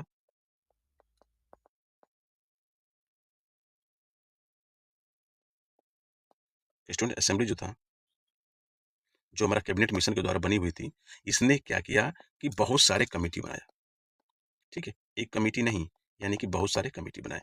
और उसी कमेटी में हमारे ड्राफ्टिंग कमेटी का बहुत बड़ा रोल है। इसलिए जो ड्राफ्टिंग कमेटी के जो चेयरमैन थे डॉक्टर बी आर अम्बेडकर, उनको he is the father of the Indian constitution कहा जाता है, ठीक है। तो ये जो कॉन्स्टिट्यूएंट असेंबली थी, है ना, जिसमें हमारे 389 मेंबर को अपॉइंट करना था, इलेक्ट करना था, लेके आना था, नॉमिनेट करना था, इलेक्ट एंड नॉमिनेट दोनों करना था। इसलिए यूज कर रहा हूँ मैं कि प्रोविंस थे, तो जो हमारे प्रोविंसेस थे, तो वहां से हमारे मेंबर तो इलेक्ट होके आए थे, लेकिन जो हमारे प्रिंसली स्टेट थे, वहां से हमारे नॉमिनेटेड मेंबर थे। इसलिए मैंने वर्ड यूज किया। तो जो हमारी कमेटी बनी थी, वो कमेटियां कौन कौन से देखते हैं। The constituent assembly appointed various committee to deal with the different task of constitution making, ठीक है। यानी कि जो कॉन्स्टिट्यूशन है हमारा, कैसा कॉन्स्टिट्यूशन बनेगा, ठीक है, तो उसके लिए अलग अलग कार्य हर कमेटी को सौंप दी गई कि आप ड्राफ्टिंग कमेटी देख लीजिए, आप स्टेट का कैसे बनेगा, सरदार वल्लभ भाई पटेल साहब, आप कैसे राज्यों को जोड़ेंगे, आप देख लीजिए। पंडित जवाहरलाल नेहरू साहब, आप पूरे यूनियन को कैसे लेके चलेंगे, है ना, उसको आप देख लीजिए। डॉक्टर बी आर अम्बेडकर साहब, आप देखिए कि संविधान को ड्राफ्ट कैसे करेंगे, है ना, उसको आप ले लीजिए। राजेंद्र साहब प्रसाद को बोला गया कि आप स्टेयरिंग कमेटी कैसे लेके चलेंगे, ठीक है, आप उसको देख लीजिए, है ना। यानी कि यूनियन कॉन्स्टिट्यूशन ऑफ कमेटी के चेयरमैन हमारे कौन थे? जवाहरलाल नेहरू साहब। Committee on rules of procedure, ये हमारे डॉक्टर राजेंद्र प्रसाद थे। और आप देखिए कि जो हमारा इंटरिम गवर्नमेंट 2 सितंबर 1947 में बनी, है ना, तो हाँ, 2 सितंबर 1946, सॉरी, तो जो हमारा 2 सितंबर 1946 को जो हमारा इंटरिम गवर्नमेंट बनी, तो उस गवर्नमेंट में, है ना, हम देखेंगे कि जो जो मेंबर थे मेनली उन्हीं को क्या किया कि उनको ये कमेटी के चेयरमैन बनाया गया, ठीक है, ओके। तो आप देखेंगे कि जो उस समय इंटरिम गवर्नमेंट में हमारे जवाहरलाल नेहरू साहब वाइस प्रेसिडेंट हुआ करते थे of the council external affairs and common wealth relation का, अब उनको बना दिया गया यूनियन कॉन्स्टिट्यूशन कमेटी। जो राजेंद्र प्रसाद हमारे फूड को एग्रीकल्चर पे फोकस कर रहे थे इंटरिम गवर्नमेंट में, उनको बना दिया गया committee on rules of procedure, ठीक है। फिर स्टीयरिंग कमेटी इन्हीं को दे दिया गया। और ड्राफ्टिंग कमेटी इंटरिम गवर्नमेंट में डॉक्टर बी आर अम्बेडकर साहब नहीं थे, लेकिन जब कंस्टिट्यूएंट असेंबली ने कमेटी बनाया, तो ड्राफ्टिंग कमेटी का चेयरमैन बनाया गया डॉक्टर बी आर अम्बेडकर साहब को। Advisory committee for fundamental rights minority and tribes excluded region, यानी कि जो हमारे चेयरमैन बनाए गए फंडामेंटल राइट्स और माइनॉरिटी के, वो तो हमारे सरदार वल्लभ भाई पटेल थे, ठीक है, कि भैया मूल कर्तव्य राइट अधिकार जो है वो दे दिया जाए। लेकिन आप देखेंगे जो फंडामेंटल राइट यहाँ पे है, इस फंडामेंटल राइट का एक सब कमेटी बनी है। वो सब कमेटी किसकी बनी? वो जेपी कृपलानी बनी है ना। जेपी कृपलानी साहब को इसका सब कमेटी बना दिया गया। ठीक है। लेकिन देखेंगे जो कि जो ये माइनॉरिटी एंड ट्राइब्स के भी चेयरमैन हमारे सरदार वल्लभ भाई पटेल हैं, वो कमेटी के। लेकिन जब सब कमेटी माइनॉरिटी के बीच जब सब कमेटी बनती है तो उसको बनाया जाता है S C Mukherjee. S C Mukherjee कौन है? कि जो हमारा कंस्टिट्यूंट असेंबली था उसके फर्स्ट वाइस प्रेसिडेंट। ठीक है। North eastern frontier tribal NEF जो हमारा है नॉर्थ फ्रंटियर, इसको किसको बना दिया? गोपीनाथ बरदोली को। ठीक है। हमारा excluded and partially excluded region Assam को छोड़ के और जो क्षेत्र बच गए थे उसके सब कमेटी किसको बना दिया गया? AB ठक्कर को, है ना। और प्रोविंशियल की जहाँ बात आएगी तो जहाँ प्रोविंशियल कॉन्स्टिट्यूशन कमेटी है वो सरदार वल्लभ भाई पटेल साहब हमारा रहेंगे। ठीक है। यूनियन जहाँ में रहेगा तो जहाँ भी हम देखेंगे यूनियन, एक कॉमन सेंस याद कर लीजिएगा कि जहाँ भी प्रोविंस की बात आएगी वहाँ सरदार वल्लभ भाई पटेल रहेंगे, और जहाँ यूनियन की बात आएगी वहाँ पंडित जवाहरलाल नेहरू रहेंगे। ऑर्डर ऑफ बिजनेस कमेटी तो हमारा KM मुंशी साहब, और ये हमारा जो KM मुंशी साहब थे ये हमारे कहाँ थे? ड्राफ्टिंग कमेटी के मेंबर भी थे। ठीक है। ठीक है। फिर हम देखेंगे हाउस कमेटी। तो जो हाउस कमेटी हमारी बन रही है वो हमारे क्या है? पिताभी पटाभी सीतारमैया साहब बने थे। ठीक है। ओके। फंक्शन कमेटी और स्टेट रिलेटेड कमेटी, जो अब देखिए एक प्रोविंस की बात हो रही है, एक हमारे स्टेट की बात हो रही है, तो जो भी हमारे स्टेट रिलेटेड कमेटी बनेगी यानी कि कहीं ना कहीं वो यूनियन से रिलेटेड होगी, वो हमारा Pandit Jawaharlal Nehru. Finance and staff committee के बारे में थी, वो हमारे डॉक्टर राजेंद्र प्रसाद ही बने थे।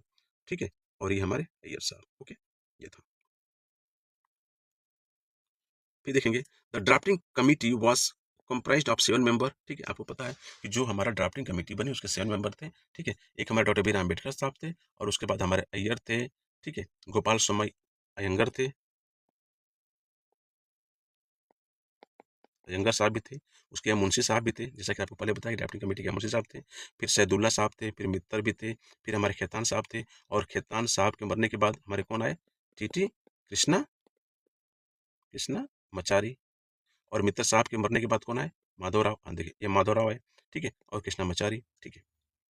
The constituent assembly appointed ad hoc committee on national flag. आपको पहले बताया हूँ कि जो नेशनल फ्लैग था तो दो हमारी कमेटी बनी थी।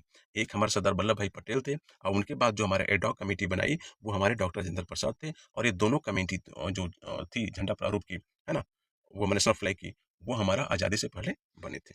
ठीक। इट्स मेंबर वर, और जो हमारे एडॉक कमेटी बनी नेशनल फ्लैग की उसमें हमारे डॉक्टर बी आर अम्बेडकर साहब भी थे। सरोजिनी नायडू जो हमारे गवर्नर ऑफ यूनाइटेड प्रोविंस थी वो भी थी। KM मुंशी साहब थे। KM मुंशी साहब कौन? जो एक KM मुंशी साहब जो हमारे ड्राफ्टिंग कमेटी के भी मेंबर थे। ठीक है। सी राजगोपालचारी साहब भी थे, अब्दुल कलाम आजाद भी थे, और राजेंद्र प्रसाद जिसके चेयरमैन थे ही। ओके, अब क्वेश्चन करते हैं। Who among the following was the chairman of the Union Constitution Committee of the Constituent Assembly? ठीक है। जब हमारे यूनियन के बारे में बात होगी तो आपको बताएं क्या करेंगे आप? जवाहरलाल नेहरू। ओके, ठीक है। Second question, who was the chairman of the provincial, ये जो प्रोविंशियल के बारे में बात होगी, constitution committee of the constituent assembly, तो आप क्या करेंगे? जैसे कि आपको बताया जब यूनियन की बात होगी तो पंडित जवाहरलाल नेहरू, और जब प्रोविंशियल की बात होगी तो सरदार वल्लभ भाई पटेल, बिना कुछ सोचे समझे। ठीक। नेक्स्ट क्वेश्चन देखेंगे आप। The chairman of the drafting committee of Indian constitution assembly हुआ। चेयरमैन हमारे ड्राफ्टिंग कमेटी के कौन थे? डॉक्टर राजेंद्र प्रसाद। ठीक है। अरे गोले यार, क्या कर रहा हूँ मैं? ड्राफ्टिंग कमेटी के चेयरमैन कौन थे? डॉक्टर बी आर अम्बेडकर साहब। ठीक। Okay. Who was the chairman of the drafting committee? आपको पता है डॉक्टर बी आर अम्बेडकर साहब। नेक्स्ट क्वेश्चन देखेंगे, आपको मिलाना है फंडामेंटल राइट्स कहाँ से लिया गया। फंडामेंटल राइट्स के हमारे चेयरमैन कौन थे? तो फंडामेंटल राइट्स के चेयरमैन हमारे कौन होंगे? सरदार वल्लभ भाई पटेल। स्टेयरिंग के हमारे कौन होंगे? डॉक्टर राजेंद्र प्रसाद। इसमें है नहीं, ओ डॉक्टर राजेंद्र प्रसाद। बिहार के यूनियन पावर आपको पता है जवाहरलाल नेहरू, और drafting committee B R Ambedkar. ठीक है। सिक्स क्वेश्चन देखेंगे आप। Who was the chairman of advisory committee? Advisory committee के बारे में बात हो रही है, और जब advisory committee fundamental rights and minorities, ठीक है, constituted by the constituent assembly. Advisory committee हमारे जो फंडामेंटल राइट थे और माइनॉरिटी थे तो हमारे कौन होंगे? सरदार वल्लभ भाई पटेल। फंडामेंटल राइट, है ना, और माइनॉरिटी के यही होंगे। ठीक है। Seventh one, the drafting committee of the constituent assembly under B R Ambedkar had how many other member? ये 6 मेंबर और थे, ठीक है। टोटल हमारे कंस्टिट्यूएंट असेंबली जो ड्राफ्टिंग कमेटी थी उसमें 7 थे, ठीक है। इसमें हमारे ये भी थे, 6 मेंबर और थे, ठीक है। और 6 मेंबर कौन थे? आपको पहले ही पता है कि हमारे अयंगर साहब थे, फिर हमारे अय्यर साहब थे, फिर हमारे के मुंशी साहब थे, शहदुल्ला साहब थे, बी एल मित्तर थे और खैतान थे। और आपको पता है कि जब हमारे मित्तर साहब मरे तो उनके मरने के बाद हमारा माधव राव उनका जगह ले लिए और खैतान साहब भी एक्सपायर कर गए, तो इनकी जगह हमारे कृष्णमाचार्य साहब ले लिए, ठीक है। ओके, 8th देखेंगे, who among the following were the member of the drafting committee of the constitution, ठीक है।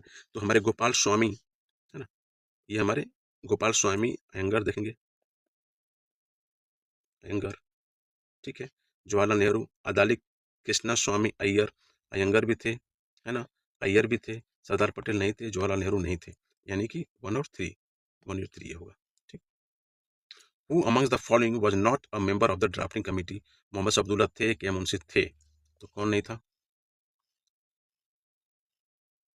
ठीक, अय्यर भी थे, जवाहरलाल नेहरू नहीं थे, ठीक।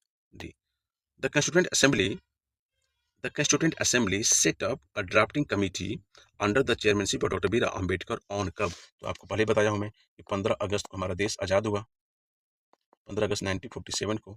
उसके बाद कंस्टिट्यूंट असेंबली ने क्या किया, 14 दिन के बाद, ठीक है, डॉक्टर बी आर अम्बेडकर साहब को क्या बना दिया, chairman of the constituent drafting committee. तो कब बना था ये? 29 अगस्त, ठीक है। Okay, who was the chairman of the national flag committee? Doctor Rajendra Prasad. अब देखेंगे सोर्स ऑफ कॉन्स्टिट्यूशन, ठीक है, कि इंडिया का कॉन्स्टिट्यूशन है उसमें कहाँ कहाँ से लिया गया है। उसके बाद the major portion of the Indian constitution is borrowed, उधार लिया गया है from the government of India act 1935, blue print of the India constitution. और ये कितना लिया गया है?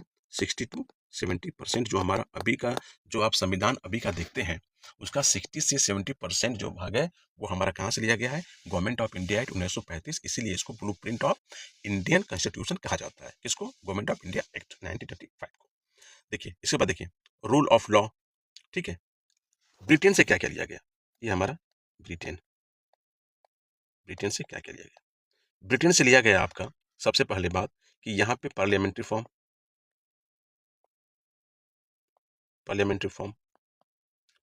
लिया गया, रूल ऑफ लॉ लिया गया, कैबिनेट सिस्टम लिया गया, सिंगल सिटीजनशिप वहाँ पे था उसको लिया गया है। और ड्यूअल सिटीजनशिप कहाँ है? अमेरिका में, ठीक है। बाई कैमरल देख रहे हैं आप, बाई कैमरल लेजिस्लेचर यानी कि द्विसदनीय सभा कहाँ से ली गई? वो हमारा ब्रिटेन से लिया गया। लॉ मेकिंग प्रोसीजर, कैसे कानून बनाना है, ये हमारा ब्रिटेन से लिया गया। और लॉ स्टेबलाइज, ठीक है, ओके, लॉ मेकिंग प्रोसीजर्स, ठीक है, यहाँ से लिया गया है। अब प्रोसीजर स्टेबलाइज्ड बाय लॉ, वो तो जापान। देखिए दो चीजें हैं, एक लॉ, है ना, मेकिंग, लॉ मेकिंग प्रोसीजर, ठीक है, ये लिया गया है ब्रिटेन से। अब procedure stabilize stabilized by law, ये कहाँ से लिया गया है? ये लिया गया है जापान से, ठीक है। कंफ्यूज मत होइएगा, यानी कि कानून बनाने के लिए जो प्रोसीजर है वो हमारा ब्रिटेन से लिया गया है, लेकिन जो प्रोसीजर, कानून के द्वारा जो प्रोसीजर बना दिया गया है वो हमारा जापान से लिया गया। कंफ्यूज मत होइएगा। पार्लियामेंट्री प्रिविलेज एंड प्रीरोगेटिव रीट्स कहाँ से लिया गया है? ये हमारे ब्रिटेन से। अच्छा, प्रीरोगेटिव रीट्स क्या होता है? प्रीरोगेटिव रीट्स होता है जैसे मैंडेमस, हेबेस कॉर्पस, ठीक है, ये सब जो चीज़ें हैं, रिट्स जो सुप्रीम कोर्ट और हाई कोर्ट इशू करता है कि जब आपका फंडामेंटल राइट्स का हनन होता है, आर्टिकल 32 to 6 के अंतर्गत, आर्टिकल 32 के अंतर्गत अंतर्गत जाते हैं सुप्रीम कोर्ट और कहते हैं कि हमारी फंडामेंटल राइट का हनन हुआ है, आप इस पर एक्शन लीजिए। तब सुप्रीम कोर्ट क्या करता है कि हमारा प्रीरोगेटिव रिट्स लेता है, उसमें हमारा मैंडेमस, है ना, हैबेस कॉर्पस, ठीक है, क्यू आर इंटो, ये सब चीज़ें आती है उसमें। ओके, देखिए हम प्रियम्बल देखेंगे, प्रियम्बल हो गया, जुडिशियल रिव्यू हो जाएगा, इंडिपेंडेंस ऑफ जुडिशरी हो जाएगा, फंडामेंटल राइट्स जो बात करते हैं कि हमारे फंडामेंटल राइट इंपॉर्टेंट है, तो ये फंडामेंटल राइट्स कहाँ से लिया गया है? जुडिशियल रिव्यू कहाँ से लिया गया है? अभी का जो अमेरिका है वहाँ से लिया गया है। The post of vice president यहाँ से लिया गया है।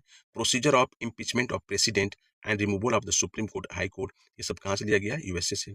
यदि डोनाल्ड ट्रंप को हटाना है तो उसका इम्पीचमेंट करना पड़ेगा, और इम्पीचमेंट करने के लिए ब्रिटेन सरकार ने अच्छे से प्रोसीजर बना के रखा है, ठीक है। लेकिन आप देखेंगे कि इंडिया ने क्या किया कि वहां से कैसे ब्रिटिश सरकार प्रेसिडेंट को हटाया जाए, वो तो अमेरिका से ले लिया, लेकिन प्रेसिडेंट का चुनाव कैसे होगा, इलेक्शन ऑफ द प्रेसिडेंट कैसे होगा, वो चीज अमेरिका से न लिया। क्यों? क्योंकि बहुत कॉम्प्लिकेटेड है। वो चीज कहाँ से लिया? इलेक्शन ऑफ द प्रेसिडेंट का प्रोसीजर वो लिया आयरलैंड से। अमेरिका से क्यों नहीं लिया इलेक्शन ऑफ द प्रेसिडेंट का प्रोसीजर? क्यों? क्योंकि आज देखेंगे, आज भी जो इलेक्शन होते हैं तो बहुत कॉम्प्लिकेटेड होते हैं, वो हम लोग को जल्दी समझ में नहीं आते हैं, इसलिए। ओके। और इलेक्टोरल कॉलेज के बारे में आपको बताया हूँ कि कैसे कैसे नॉमिनेटेड नॉमिनेटेड मेंबर उसमें नहीं होते हैं। हमारे लोकसभा, राज्यसभा और स्टेट के जो असेंबलीज हैं, वहाँ से जो इलेक्टेड मेंबर होंगे वही प्रेसिडेंट का चुनाव करेंगे। इलेक्टोरल कॉलेज में वही जाएंगे, ठीक है। ओके। अब देखिए, जो आयरलैंड से क्या-क्या लेंगे हम, डीपीएसपी यानी कि directive principle of state policy भी हम आयरलैंड से लेंगे, ठीक है। Method of election of president, जैसा कि आपको बताया कि कैसे कौन-सा तरीका है चुनाव करने का, वो हम आयरलैंड से लेंगे। Nomination of member of the council of state, यानी कि जो राज्यसभा है, तो राज्यसभा में हम कैसे नॉमिनेट करेंगे, ये आयरलैंड से ही लिया गया है। और वो किस पे डिपेंड करता है नॉमिनेशन? वो डिपेंड करता है कि वो कितने हाईली एजुकेटेड हैं, वो कितना एक्सपीरियंस है, उनका क्या देश के प्रति कंट्रीब्यूशन है, ठीक है। वो जो भी हमारे इंटेलेक्चुअल्स होते हैं, ग्रेट पर्सनालिटीज होती हैं, उनको हम राज्यसभा में भेजते हैं, नॉमिनेट करते हैं। वो इलेक्शन लड़के नहीं आते हैं राज्यसभा के मेंबर, बल्कि उनको हम नॉमिनेट करते हैं। और ये जो नॉमिनेट करते हैं, है ना, तो स्टेट असेंबली के द्वारा, तो वो चीज़ें कहाँ से ली गई? वो चीज़ें हमारे आयरलैंड से लिया गया है, ठीक है। यानी कि डीपीएसपी हो गया, method election of the president हो गया, और nomination of the member of the council of the state, आप समझ गए, ये हमारे आयरलैंड से लिया गया है, ठीक है। ओके। उसके बाद देखेंगे हम कनाडा। कनाडा में है कि फेडरेशन विद स्ट्रॉन्ग सेंटर है, आप याद रखिएगा, है ना। हाँ, ठीक, आ भी गया, यानी कि फेडरेशन विद स्ट्रॉन्ग सेंटर, है ना। वो स्ट्रॉन्ग जो है आपका सेंटर जो है बहुत स्ट्रॉन्ग रहेगा, लेकिन यूनियन और स्टेट का हमारा क्या रहेगा? फेडरेशन रहेगा। वो कहाँ से लिया गया? कनाडा से।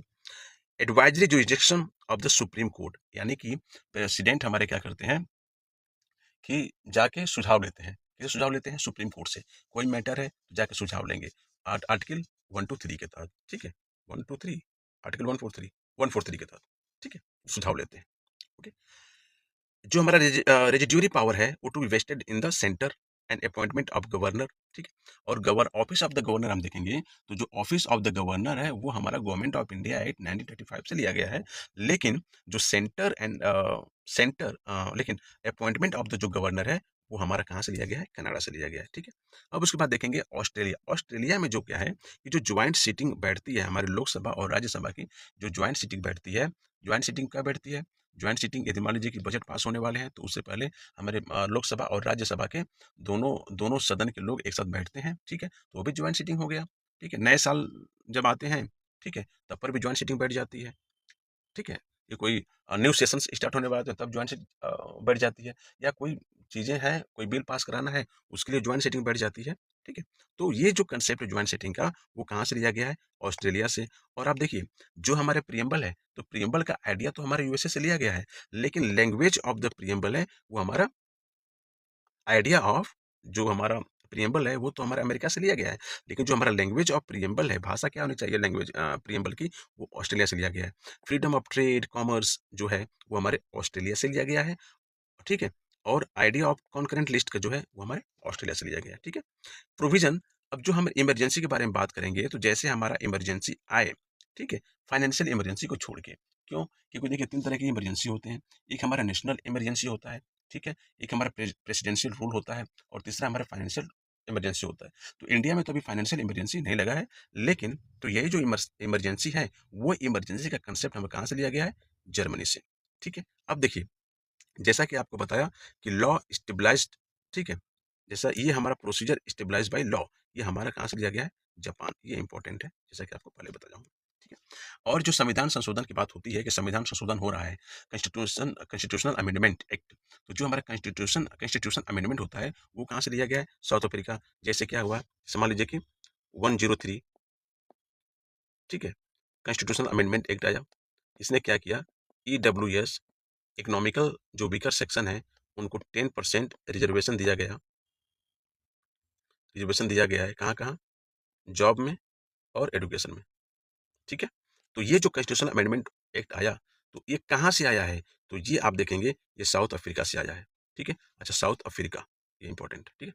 चलिए, फंडामेंटल ड्यूटीज देखेंगे कि फंडामेंटल ड्यूटीज कहाँ से आ गया, मूल कर्तव्य क्या हो गया।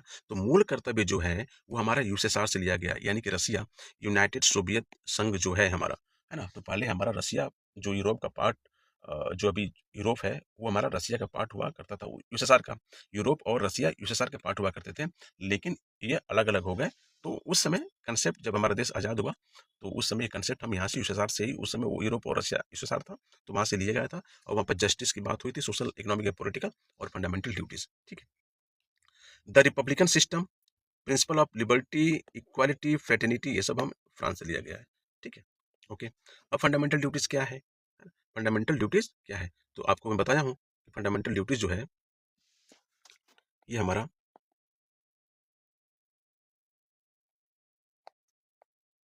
जो फंडामेंटल ड्यूटीज है, ठीक, ये हमारा जो आर्टिकल है, आर्टिकल 51 ए में है। अब 51 ए है, इसको क्या किया गया कि 42nd जो कॉन्स्टिट्यूशनल अमेंडमेंट एक्ट है 1976, ठीक है, उससे इसको ऐड किया गया, ठीक है। क्यों, किस में ऐड किया गया? आर्टिकल 51 में। आर्टिकल 51 क्या करता है? ये करता है कि promotion of international peace and security, है ना, ये हमारा करता है। इसी में हमारे पार्ट 4 में, पार्ट 4 ए का, ये हमारा क्या है, पार्ट 4 ए में हमारा ये फंडामेंटल ड्यूटीज आते हैं, ये है। और अमेंड करके ये, अब ये जो आर्टिकल है 51 ए, इसमें क्या है कि हमारे 10 फंडामेंटल ड्यूटीज थे, और ये जो ऐड हुआ, ये किसके द्वारा? ये हमारा सोन सिंह कमेटी कमेटी के रिकमेंडेशन से हुआ। 10 फंडामेंटल ड्यूटीज थे, लेकिन एक और फंडामेंटल जुड़ गया इसमें, तो अब 11 हो गए हैं। और जो जुड़ा है, ये हमारा 86 कॉन्स्टिट्यूशनल अमेंडमेंट एक्ट 19, अरे सॉरी, कब हुआ ये, ठीक, ये 20, इसमें 2002 में ऐड हुआ। और इसमें क्या कहा गया कि जो 6 से 14 साल के बच्चे हैं, जो वार्ड हैं, चिल्ड्रेन हैं, उनकी पढ़ाई की जिम्मेदारी गार्जियन और माता पिता पर भी जाती है। तो ये आपका फंडामेंटल ड्यूटीज हो गया, ठीक है। ओके, तो वो चीज़ें कहाँ से लिया गया है? फंडामेंटल ड्यूटीज यूएसएसआर से लिया गया है। ओके, ठीक। अब देखिए हमारा रिपब्लिकन सिस्टम, अच्छा, रिपब्लिकन सिस्टम होता क्या है?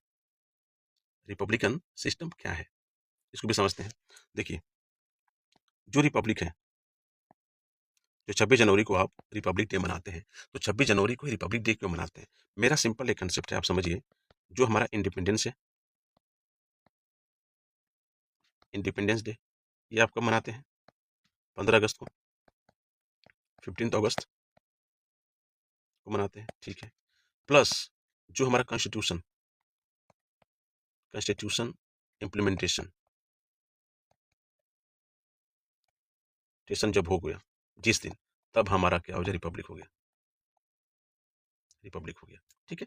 यानी कि जब तक आप स्वतंत्र थे, तब तक आप रिपब्लिक नहीं थे, लेकिन जिस दिन आपका कॉन्स्टिट्यूशन बना के इम्प्लीमेंट हो गया, उस दिन से आप रिपब्लिक हो गए। सिंपल कंसेप्ट ये है रिपब्लिक का, कि जब सर्वसम्मति से हर एक काम किया जाए, तो वो आपका रिपब्लिक हो गया, ठीक है। जैसे इंडिया आज़ाद हुआ, तो उसमें कई धर्म के लोग थे, हिंदू, मुस्लिम, सिख, ईसाई। यदि वो अपने धर्म के अनुसार चलते, तो हमारे देश के लोग अलग-अलग डायरेक्शन में जा सकते थे। उनको हम एक डायरेक्शन में ले जाने के लिए हम धर्म पे फोकस नहीं किए, बल्कि एक कॉन्स्टिट्यूशन पे फोकस किए, संविधान पे फोकस किए, और कहें कि आप धर्म का प्रैक्टिस तो अपना कीजिए अपनी जगह पे, लेकिन जब देश की बात आएगी, तो आपको कॉन्स्टिट्यूशन से चलना पड़ेगा, ठीक है। और ये कॉन्स्टिट्यूशन, लॉ, रूल, रेगुलेशन सब कुछ यही करता है, और इसलिए सभी लोग अपने अलग-अलग धर्म और जाति की जो चीज़ें प्रैक्टिस करते हुए, नेशन का जो कॉन्स्टिट्यूशन है, उसके अनुसार चलते हैं। और जिस दिन हमारा कॉन्स्टिट्यूशन इम्प्लीमेंट हो गया, उसी से हम रिपब्लिक डे मनाना, हम अपने रिपब्लिक हो गए। सिंपल कंसेप्ट ये नहीं होता है कि रिपब्लिक मतलब कि हमारे द्वारा चुना गया राजा, ऐसा नहीं। कंसेप्ट ये है, जैसे मान लीजिए सामुदायिक सेवा केंद्र पे हैं, सरकारी हॉस्पिटल में हैं आप, तो सरकारी हॉस्पिटल में हैं आप, तो उसको चलाने के लिए एक अधीक्षक चाहिए। अधीक्षक ऐसा नहीं है कि वहाँ का जो उस एरिया का जो पावरफुल मेंबर है, शक्तिशाली आदमी है, वही अधीक्षक बनेगा। नहीं, वो जो कि अधीक्षक बनेगा, वो सरकार के द्वारा बनाया जाएगा। वो सरकार यानी कॉन्स्टिट्यूशन के द्वारा बनाया जाएगा, वो रूल करेगा। तो यानी कि पूरी समुदाय को रूलिंग चलती है कॉन्स्टिट्यूशन के प्रति, तब हमारा वो रिपब्लिक कहलाता है, ठीक है। ये छोटा सा कंसेप्ट था। चलिए क्वेश्चन करते हैं। In Indian political system which one is supreme? देखिए, इंडियन पॉलिटिकल सिस्टम में सुप्रीम क्या है? सबसे सुप्रीम, सबसे ऊपर हमारा द कॉन्स्टिट्यूशन, कुछ करने की जरूरत ही नहीं। Okay, the concept of judicial review कहाँ से लिया गया है? तो जुडिशियल जो रिव्यू है, वो लिया गया है हमारा यूएसए से। यूके से क्या लिया गया है? यूके से हमारा बाइकैमरलिज्म लिया गया है, पार्लियामेंट्री अफेयर्स लिया गया है, अ, ठीक है। और फिर हमारा रूल ऑफ लॉ लिया गया है। यूएसए से हमारा जुडिशियल रिव्यू लिया गया है। ठीक है। उसके बाद इम्पीचमेंट ऑफ द प्रेसिडेंट लिया गया है, फंडामेंटल राइट्स लिए गए हैं, ठीक है। और ठीक है, यूएसएसआर से क्या लिया गया है? यूएसएसआर से हमारा फंडामेंटल ड्यूटीज लिए हैं। ऑस्ट्रेलिया से आप कॉन्करेंट लिस्ट लिए हैं, ट्रेड एंड इकोनॉमिक लिए हैं, ठीक है, कॉन्करेंट लिस्ट लिए हैं, ये सब है। ओके, चलिए थर्ड देखेंगे, the system of judicial review. ठीक है, आपको पता है एग्जिस्ट इन कहाँ कहाँ करता है, इंडिया ओनली, ओनली जब दिया तो रुकिए, यूएसए ओनली यानी कि रुकिए, यानी कि ये हमारे दोनों जगह है, ठीक। चलिए, which of the following characteristics is common between the federal system of India and America. ठीक है, इंडिया और अमेरिका में कौन कॉमन है? सिंगल सिटीजनशिप, ये तो हमारे इंडिया में है लेकिन अमेरिका में नहीं है। अमेरिका में ड्यूअल सिटीजनशिप है, एक स्टेट का होता है, एक हमारा नेशन का होता है। Three list in the constitutions, ये भी नहीं है, ठीक है। ड्यूल जुडिशियल सिस्टम, ठीक है, ये जो हमारा थ्री लिस्ट इन कॉन्स्टिट्यूशन, यानी कि जो हमारा यूनियन लिस्ट, स्टेट लिस्ट और कॉन्करेंट लिस्ट है, ये तो इंडिया में है, ठीक है। और ये हमारे कहाँ से लिया गया है? ऑस्ट्रेलिया से लिया गया है, जो कि हमारे अमेरिका में नहीं है, ठीक है, इसलिए गलत होगा। ड्यूअल हमारा जुडिशियल सिस्टम, देखिए इंडिया में तो हमारा ड्यूअल जुडिशियल सिस्टम है, लेकिन अमेरिका में हमारा ड्यूअल जुडिशियल सिस्टम नहीं है। क्यों? क्योंकि वहाँ पे, अरे सॉरी, इंडिया में तो फेडरल है, ठीक है, लेकिन अमेरिका में हमारा ड्यूअल जुडिशियल सिस्टम है। क्यों? स्टेट का जुडिशियल सिस्टम अलग है और हमारा नेशन का अलग है। Okay, federal supreme court for the interpretation of the constitution, constitution को इंटरप्रिटेट करने के लिए, समझाने के लिए हमारा एक फेडरल सुप्रीम कोर्ट है, तो ये हमारा है दोनों जगह। Okay, fifth one, the feature of federal system in Indian constitution inspired by the constitution, किससे लिया गया फेडरल स्ट्रक्चर? तो जो हमारा फेडरल सिस्टम है, federation with the strong centre, वो कहाँ से लिया गया? कनाडा, ठीक है। द इंडियन फेडरलिज्म, जहाँ फेडरलिज्म के बारे में आज ही कनाडा कुछ मत पढ़िए, ठीक है, आगे देखेंगे। Seventh one, a union of state in the Indian constitution has been derived from, union of state कहाँ से लिया गया है? यूनियन ऑफ स्टेट जो है वो हमारा लिया गया है the British north American act, ठीक है। अब इसमें देखिए, कॉन्करेंट लिस्ट, आपको पता है कॉन्करेंस कहाँ से लिया गया? ऑस्ट्रेलिया से लिया गया है। The idea of concurrent list Australia, the framer of the constitutions of India borrowed the concept of concurrent list, ये कहाँ से लिया गया? ऑस्ट्रेलिया। चलिए, the concept of concurrent list Australia, Australia. ये डीपीएसपी के बारे में बात हो रही है, तो आपको पता है आयरलैंड, ठीक है, और आर्टिकल 4 में है 36 से 51 तक, ठीक है, और 51A में हमारा क्या हो जाएगा? ठीक है, हमारा फंडामेंटल ड्यूटीज, वो कहाँ से लिया गया? यूएसएसआर से। The concept of DPSP in Indian constitution was, ये हमारा पता है आयरलैंड।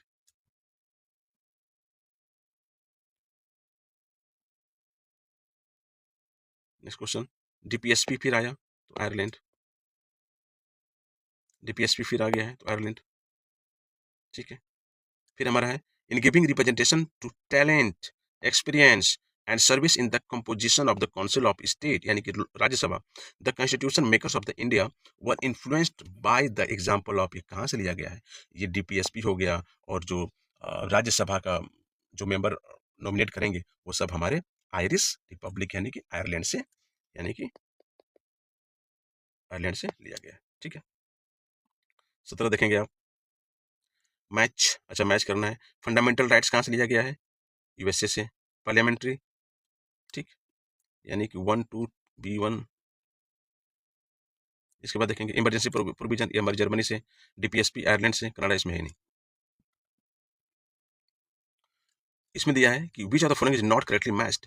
फंडामेंटल राइट यूएसए से बिल्कुल सही है, डीपीएसपी आयरलैंड से बिल्कुल सही है, रेजिडुअल पावर ऑफ सेंटर ये हमारे कनाडा से लिया गया है, और इमरजेंसी पावर जर्मनी से, ठीक है, यानी कि ये। उसके बाद देखिए ये कहाँ सोर्स है बताएगा आपको। फंडामेंटल राइट्स ये हमारा कहाँ से लिया गया है?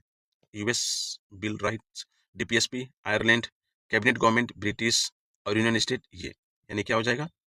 4, ठीक है, 3, फिर 1 और 2, 4 3 1 2 डी, ठीक।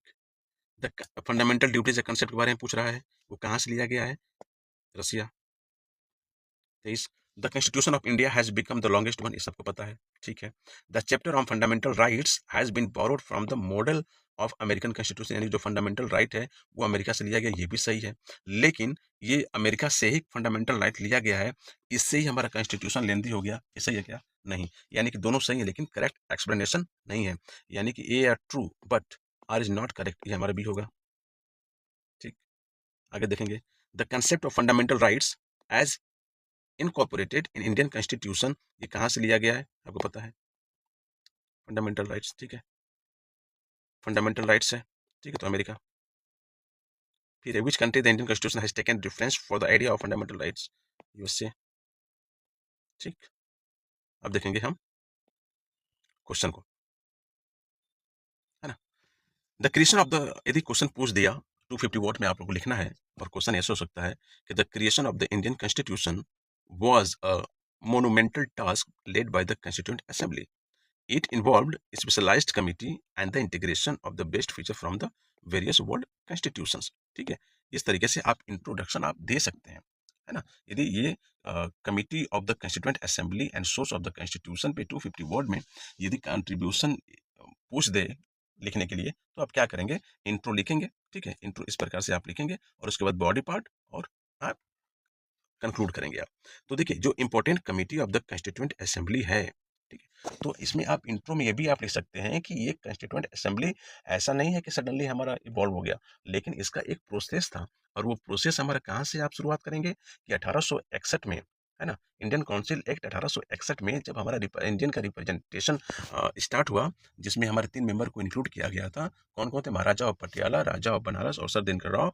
जब वोट किए आए रिप्रेजेंटेशन, फिर उसके बाद देखते हैं कि वो तो बहस नहीं कर सकते थे 1861 में। 1892 में वो बजट पे डिस्कशन कर सकते थे, लेकिन सप्लीमेंट्री क्वेश्चन नहीं कर सकते थे। वहीं 1909 में देखेंगे, मोलेमेंटो रिफॉर्म में जो देखेंगे कि वो हमारा बजट पे भी डिस्कशन और सप्लीमेंट्री क्वेश्चन भी कर सकते थे। ठीक है, 1919 में हम देखेंगे, ठीक है, कि 1909 में तो हमारा माइनॉरिटी का रिप्रेजेंटेशन, मुस्लिम का इलेक्टोरेट इलेक्टोरेट सेपरेट इलेक्टोरेट शुरू हुआ। 1919 में भी हमारा क्रिश्चियंस का, यूरोपियन का, इंडो इंग्लैंड्स का शुरू हुआ। ठीक है, 1935 में भी। तो ये सब का चीज होते हुए हमारे 1934 में आप देखेंगे कि 1934 में हमारे एम एन रॉय का आइडिया था कि कॉन्स्टिट्यूंट असेंबली बने। ठीक है, फिर उसके बाद आप देखेंगे कि स्वराज पार्टी ने पहले पार्टी थी जिसने इसका डिमांड किया। फिर इंडियन नेशनल कांग्रेस पार्टी ने भी डिमांड किया। फिर अगस्त का ऑफर 1940 में उसने एक्सेप्ट किया कि ठीक है, चलिए आपको हम कॉन्स्टिट्यूंट असेंबली बनाने को देंगे। फिर उसके बाद आप देखेंगे कि 1942 में हमारे क्रिप्स मिशन आता है। वो कहता है कि ठीक है, क्या प्रोसीजर है, हम आपको देंगे कितने मेंबर इसमें कॉन्स्टिट्यूएंट असेंबली में आएंगे, प्रोविंस से कितने आएंगे, ठीक है, और प्रोविंसेस से कितने आएंगे, और प्रिंसली स्टेट से कितने आएंगे, वो सब देखेंगे। फिर हमारा जो कैबिनेट मिशन 1946 में आता है, उसने उसको कॉन्स्टिट्यूएंट असेंबली को स्टेबलाइज किया है। अब जब कॉन्स्टिट्यूएंट असेंबली स्टेबलाइज किया, तो कैसे कॉन्स्टिट्यूशन बनेगा, उसके लिए कमिटी बनी, है ना। तो इस तरीके से आप थोड़ा सा पूरा एक्सप्लेन स्टोरी को एक्सप्लेन किया हूँ। उसमें आप 4-5 लाइन में आप अपने तरीके से उसको इंट्रोडक्शन आप देंगे। उसके बाद बॉडी पार्ट में क्या करेंगे कि जो हमारा इंपॉर्टेंट कमिटी, पूरी कमिटी लिखने की ज़रूरत नहीं है, क्योंकि 250 वर्ड में जो वर्ड्स हैं आपकी लिमिट है, टाइम भी लिमिट है। तो पूरी कमिटी नहीं, आप 4-5 कमिटी में लिख सकते हैं। और सबसे पहले तो आप ड्राफ्टिंग कमिटी के बारे में लिखिएगा, और ड्राफ्टिंग कमिटी क्या है, उसके चेयरमैन कौन थे, कितने मेंबर थे, ठीक है? इस सब के बारे में आपको लिखना पड़ेगा। कब ये ड्राफ्टिंग कमिटी कर सकते हैं कि ड्राफ्टिंग कमिटी कब कंस्टिट्यूट हुई, तो 15 अगस्त 1947 को हमारा देश आज़ाद हुआ। 14 दिन उसमें जोड़ देंगे, यानी कि 29 अगस्त 1947 को हमारी ड्राफ्टिंग कमिटी, ठीक है, वो हमारा बनाया गया। उसके बाद union power and union constitution committee, आपको पता है पंडित जवाहरलाल नेहरू हमारे यूनियन को देखेंगे, वो भी कर सकते हैं।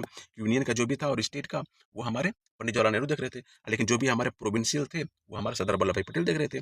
स्टीयरिंग कमेटी के बारे में भी लिख सकते हैं, डॉक्टर राजेंद्र प्रसाद का, ठीक है। उसके बाद advisory committee on fundamental rights and minority, ये हमारे सरदार वल्लभ भाई पटेल थे।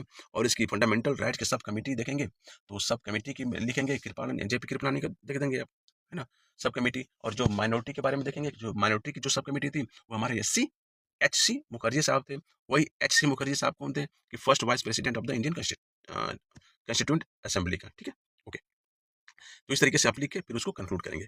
उसी में फिर पूछेगा कि major source of the constitution, तो major source of the constitution ऐसा है कि आप लिखेंगे कि the constitution is often called the borrowed, आप कहा जाता है कि हम उधार लिए हैं, एज इट, ठीक है, adopted successful feature of the features from other nation. लेकिन ये भी है कि ये जो इंपॉर्टेंट फीचर्स हैं, जो बहुत सारे देश हैं, डेवलप्ड नेशन थे हैं, उनके कॉन्स्टिट्यूशन को लिया गया था, और वो कौन कौन सा था उसको हम इंक्लूड करेंगे। लेकिन सबसे पहले इसमें जो हमारा मेजर सोर्स के बारे में बात करेंगे, तो 60 से 70% जो है हमारा गवर्नमेंट ऑफ इंडिया एक्ट 1935 का है, ये हमारा 60 से 70% हमारा यहीं पे है। देखते हैं आपकी ऑफिस ऑफ गवर्नर वो कहाँ से लिया गया है, यहीं से लिया गया। फेडरेशन ये हमारा यहीं से लिया गया है, ठीक है। तो फेडरल कोर्ट यहाँ से लिया गया है, 1935 से लिया गया, तो इसको तो आपको इंक्लूड करना एकदम मैंडेटरी ही है, ठीक है। उसके बाद आप यूनाइटेड किंगडम से क्या-क्या लिया गया है, ब्रिटेन से क्या लिया गया है, ब्रिटेन से बाइकैमरलिज़्म लिया गया है, ठीक है, ओके। पार्लियामेंट्री जो गवर्नमेंट है उसको लिया गया है, रूल ऑफ लॉ लिया गया है और सिंगल सिटीजनशिप ली गई है, ये सब लिखेंगे। यूनाइटेड स्टेट्स से क्या लिया गया है, फंडामेंटल राइट सबसे इंपॉर्टेंट पड़े तो ये लेंगे, ओके। फिर जुडिशियल रिव्यू देखेंगे, impeachment of the president and जजेस देखेंगे, है ना, ये सब प्रीएम्बल, ये इंपॉर्टेंट है। फिर आयरलैंड से आप देखेंगे क्या कि आयरलैंड में आप देखेंगे कि डीपीएसपी इसका इंपॉर्टेंट है, इसको आप जरूर इंक्लूड कीजिएगा। और ये भी कर सकते हैं कि method of the election of the president भी इंक्लूड कर सकते हैं, ठीक है। फिर कनाडा, कनाडा एक फेडरेशन विद स्ट्रॉन्ग सेंटर लिखेंगे आप, ये इंपॉर्टेंट है। ऑस्ट्रेलिया में हमारा कॉन्करेंट लिस्ट देखेंगे। और ट्रेड एंड कॉमर्स तो इंपॉर्टेंट है, ट्रेड एंड कॉमर्स, कॉमर्स का एक कंसेप्ट पूरा इसको मेंशन करना पड़ेगा। और जो जॉइंट सिटिंग होती है ये भी हमारे ऑस्ट्रेलिया से लिया गया है। और जब इमरजेंसी के बारे में बात होगी तो आप जर्मनी को मेंशन कीजिएगा, ठीक है, इमरजेंसी के लिए। और साउथ अफ्रीका यानी कि जो भी हमारे कॉन्स्टिट्यूशनल अमेंडमेंट होते हैं वो हमारा जो अमेंडमेंट का जो प्रोसीजर है वो हमारा साउथ अफ्रीका से लिया गया है, ये करेंगे। और रसिया को भी इंक्लूड कर लेंगे, वो हमारा फंडामेंटल ड्यूटीज और idea of justice in preamble को इंट्रोड्यूस किया गया है यहाँ से लेके, ठीक है। उसके बाद आप समरी लिख देंगे कि the Indian constitution is not only imitation but a unique patchwork tailored to fit India's vast diversity and socio-political needs। यानी कि जो इंडियन कॉन्स्टिट्यूशन है वो सिर्फ इंटीमेट नहीं कर रहा है कि जो अनोखा जो पैच वर्क है उसको बस दिखा नहीं रहा है, लेकिन ये क्या है, इसने क्या किया है ना कि भारत की जितनी भी डाइवर्सिटी है, जो भी विविधता है ना, वो विविधता हमारा सोशियो सामाजिक और राजनीतिक की क्या जरूरत है उन सबों को सिल दिया है वो, ठीक है। तो इस तरीके से इसको आप कंक्लूड करेंगे। तो दोस्तों आज एक क्लास में बस इतना ही, है ना। मैं आपको जो कमेटी ऑफ कंस्टिट्यूएंट असेंबली और जो सोर्स ऑफ कॉन्स्टिट्यूशंस है उसके बारे में अच्छे से एक्सप्लेन करने की कोशिश किया। इंग्लिश जो वर्जन था उसको भी समझाया मैंने, उसका हिंदी वर्जन में मैंने आपको एमसीक्यू भी कराया, 250 वर्ड कैसे लिखेंगे हिंदी में मैंने बताया। एज वेल एज इंग्लिश में भी जो पूरे टेक्स्ट हैं इसके उसको मैंने एक्सप्लेन किया, एमसीक्यू पीवाईक्यू कराया मैंने। और 250 वर्ड्स में कैसे आप लिखेंगे उसके बारे में मैंने इसको बताया है। इनिशियली आपको मैंने इस वीडियो की शुरुआत में आपको ब्रीफ इंट्रोडक्शन दे दिया, कहाँ से, रेगुलेटिंग एक्ट 1773 से लेके और जब तक हमारा कॉन्स्टिट्यूशन बना और कॉन्स्टिट्यूशन बनने के बाद कॉन्स्टिट्यूशन ने क्या डिमांड किया, ठीक है, कि कमेटी कैसे बनेगी, फिर कमेटी को डिवाइड किसने किया, इस सबको मैंने इस वीडियो में समझाया है। और इतना मैं समझता हूँ कि इस वीडियो को देखने के बाद इस टॉपिक से आपको जो भी क्वेश्चन आएंगे आप आसानी से उसको कर लेके जाएंगे, ठीक है। तो दोस्तों आज की वीडियो में बस इतना ही। वीडियो कैसा लगा, पसंद आया हो तो प्लीज़ लाइक कीजिए, सब्सक्राइब कीजिए, कमेंट कीजिए और शेयर कीजिए। और ऐसे ही पॉलिटिकल के जो क्लास है होते हैं कंसेप्ट समझने के लिए हमारे चैनल पे आप बने रहिए। तब तक के लिए धन्यवाद। Thank you.